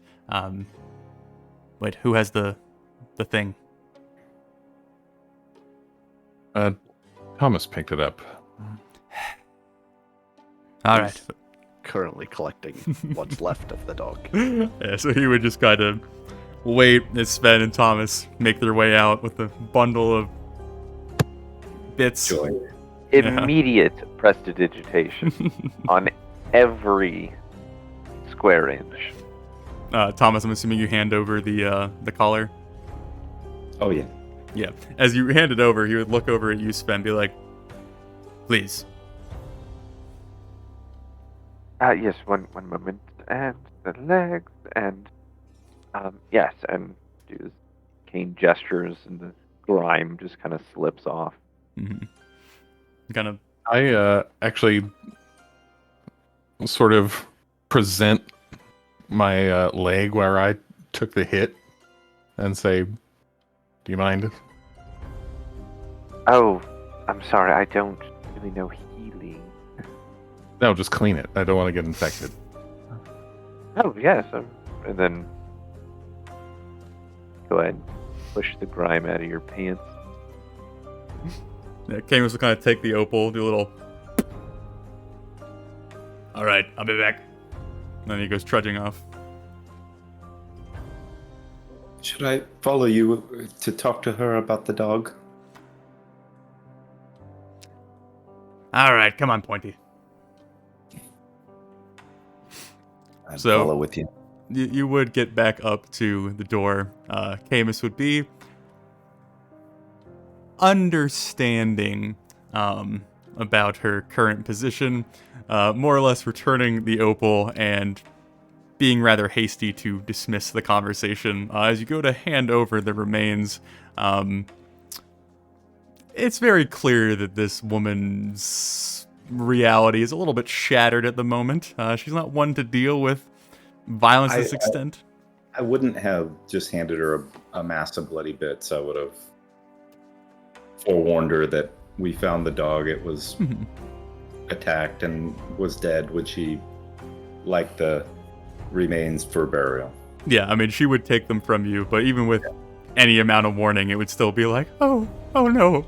So, but she would eventually, after maybe a small tad bit of weeping and some wailing, go back inside, retrieve payment, hand it over to Camus. He'd, give it a rough way, and then, all right, pleasure doing business with you. Come on, Pointy. Okay. So he would regroup with you all back in the alleyway, and he would bring the sack back out, start counting it out. Well, didn't really do much observing, but it seemed fine enough, I suppose.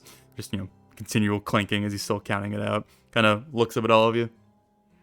Do any of you hate any of the others? That's usually a problem. No, we got along companionably.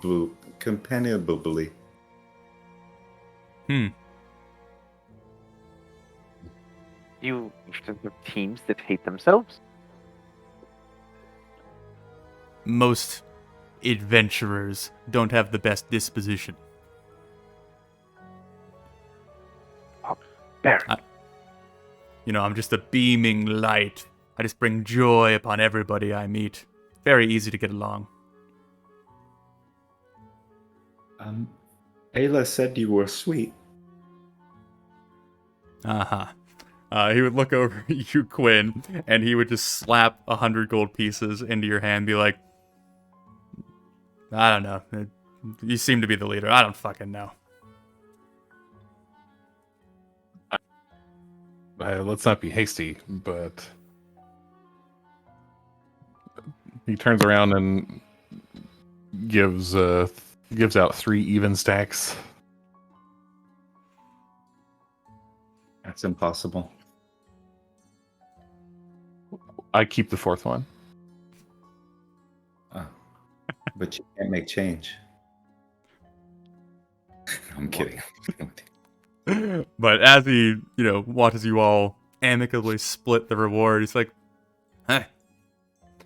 Well, I imagine you have actual reason to celebrate now, Purple. I don't have anything else for you today. I will try and get Ayla to get some contracts written up for your perusing pleasure. But I think that is it. We need to split this gold piece. It was so. We probably need to find a money. Let me see. Takes it from you. Like, problem solved. Puts it in his pocket. You'll get the change back to us later. Thank you, Mhm. Master Petrie. That's very generous. Anything else? Directions to the nearest bathhouse. Yes. There is a bathroom at the guild. No. But a nice one. I don't care about nice. I'm just not waiting for anybody else. There's Martha's Maidens on the docks on the north. You can go there. For the time being, Sven and I are useful in this regard. Sven, attend to Master Quinlan, and I'll. All right, I'm not watching you clean Right, each yeah. other. And he starts waddling up. And so I'll start prestidigitating Brainum and get him as clean as I can.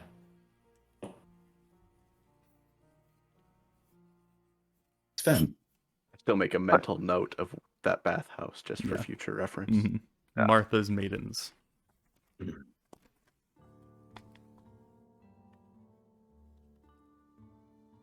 Yes, Thomas.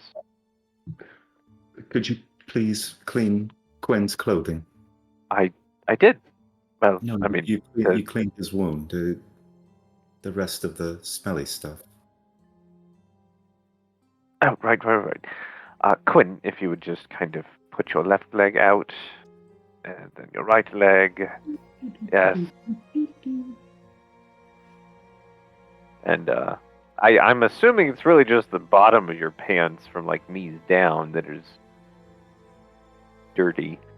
I would be as thorough as I could. I would start with the beard that I'm assuming he has, and The beard was fine. It was really just waist down. That was the problem. if you're gonna do a job, do it right. Yes. I think Sven would kind of vote for the Martha's Maidens. I'm Just still that- intending to take a bath, but We just don't need to show up smelling like sewer there.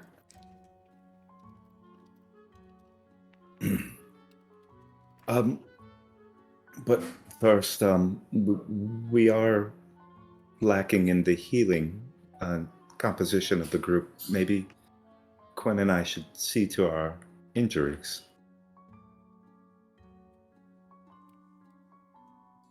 Yes, Thomas, you do not look well. I got stabbed by an imp. I'm not well. This was not how I saw my first day going. Well, let's take a walk. We'll find a place.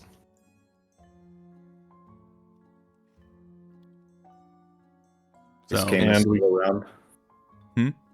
No, Camus left. Camus is gone. But I guess what are And your we guys' before it. broad intentions at this point? Broad intention is to find a healer of some sort to make this shit quit hurting. I assume healing, baths, and then probably some sort of celebratory at a tavern or something. Mm-hmm. Den of iniquity. I'm married. Sven will have fun for both of you. Well, do you guys actually want to seek out healing, or do you want to rely on your natural regenerative means? I'm gonna play D&D and rely on my natural regenerative means. I was just RP. I got you. I would say that, we'll go get it looked at because we were down there with the poo poo. But Imp's not tail trying to probably spend wasn't the 25 gold on it. All right. So we'll do a bundle deal for the bathhouse. And instead of do 2 gold pieces for everyone, we'll do 1 gold piece for everyone to have a round. And then I guess, how hard do you want to celebrate? I'm not celebrating hard. I'm like, we get together, we have a drink, and Yeah, like shoot the shit with your coworker after right, work. yeah, more of a social outing than a. Okay. I'm not looking to do a pub crawl. It's been like 2 months since Sven has been able to get hammered around other people. Mm-hmm. So he probably dives into the drink, sees if there's anything fun Don't you- around. Getting drunk as a dwarf is expensive, so no. So we have That's true. Sven going hard, Braynoon going soft. What's Quinn and Thomas doing? Stay I social think- drink. Yeah, I mean, I think a glass of nice, warm, mulled wine would be quite appropriate. Okay. So I think like 5 silver pieces from each of you is fine, and maybe like 3 gold pieces from Sven. Okay. But is there anything specific you guys would be trying to do during your social get-together before Sven is blitzed? Yeah, I think at that point, Sven would raise a toast to ourselves on a job well done. Very good, yes, very good, everyone. Round of applause. Everything went swimmingly. That was, I think. masterful sword work, Quinn. You did good. Thank you, force of habit. I learned that spell as a joke. When we were at university, it was fun to cast on people to make them laugh. I never really thought that it would be useful in a sewer.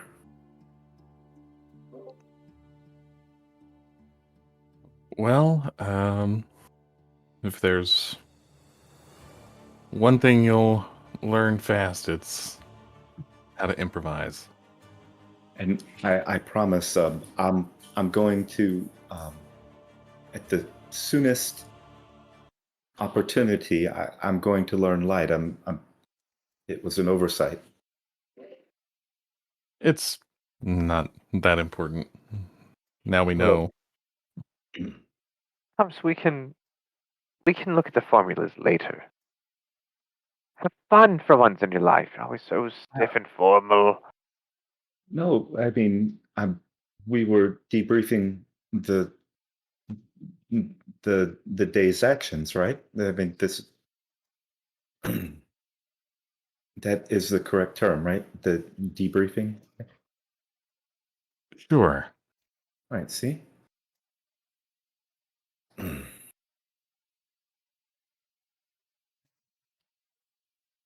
So You might that- also say it's the after action report. Right, I remember those were important.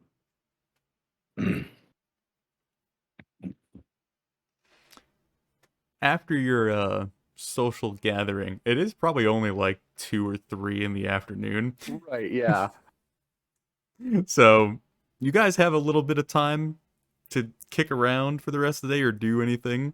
Obviously, we are getting close to closing. So kind of selecting what you guys are going to do next is going to be probably sometime in the middle of the week or next session. But is there anything that you'd be doing kind of at the end of this day? Yeah, I'll be.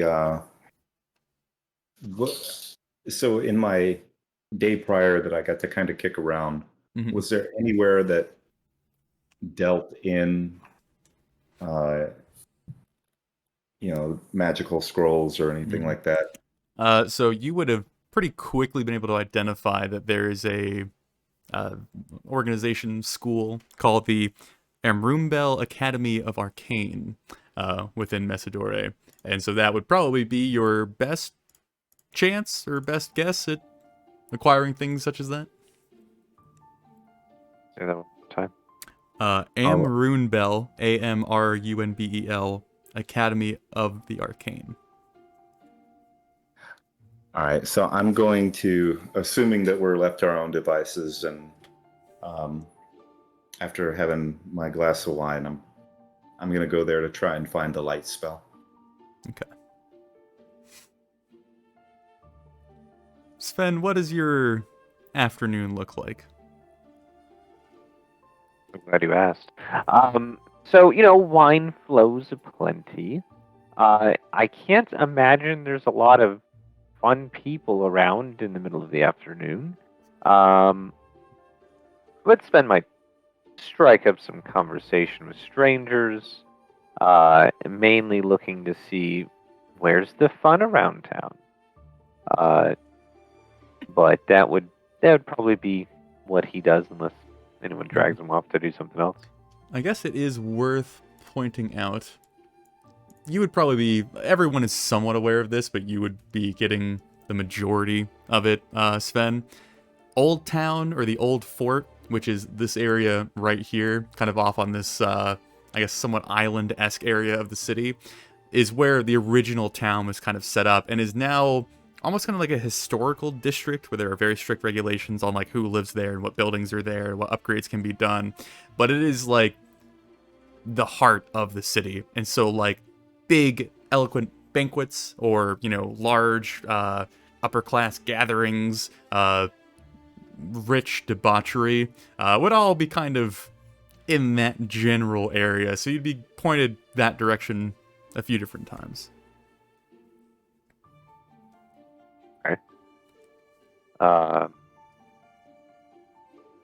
Then yeah, he would probably end up heading that direction at some point, but probably not today. Mm-hmm. Then, Quinn, sir, after you are checked out and bathed and socially drank? Let me roll something here. So I've got an 18 persuasion. And so I go back to the guild hall and look for Ayla. I hope I remembered that correctly. Ayla. Yeah. And assuming she's there, I'm going to strike up a nothing conversation, like nothing of any substance, just small talk. And very subtly, with body language only, engage in some flirtation. Okay. Just a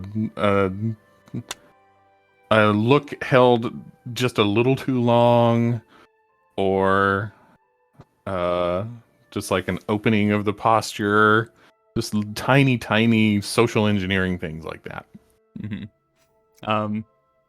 Certainly goes well as far as you can perceive. At some point in the midst of this conversation, or maybe like as soon as you get back to the guild, you would be made aware that she has been already theory crafting company names for you all after getting a report from Camus, and she has like the cackling imp or the piercing laugh, or various kind of play on words based on your first outing as a group, and she'd be very eagerly showing you those to try and see if she could find one to put in her record book.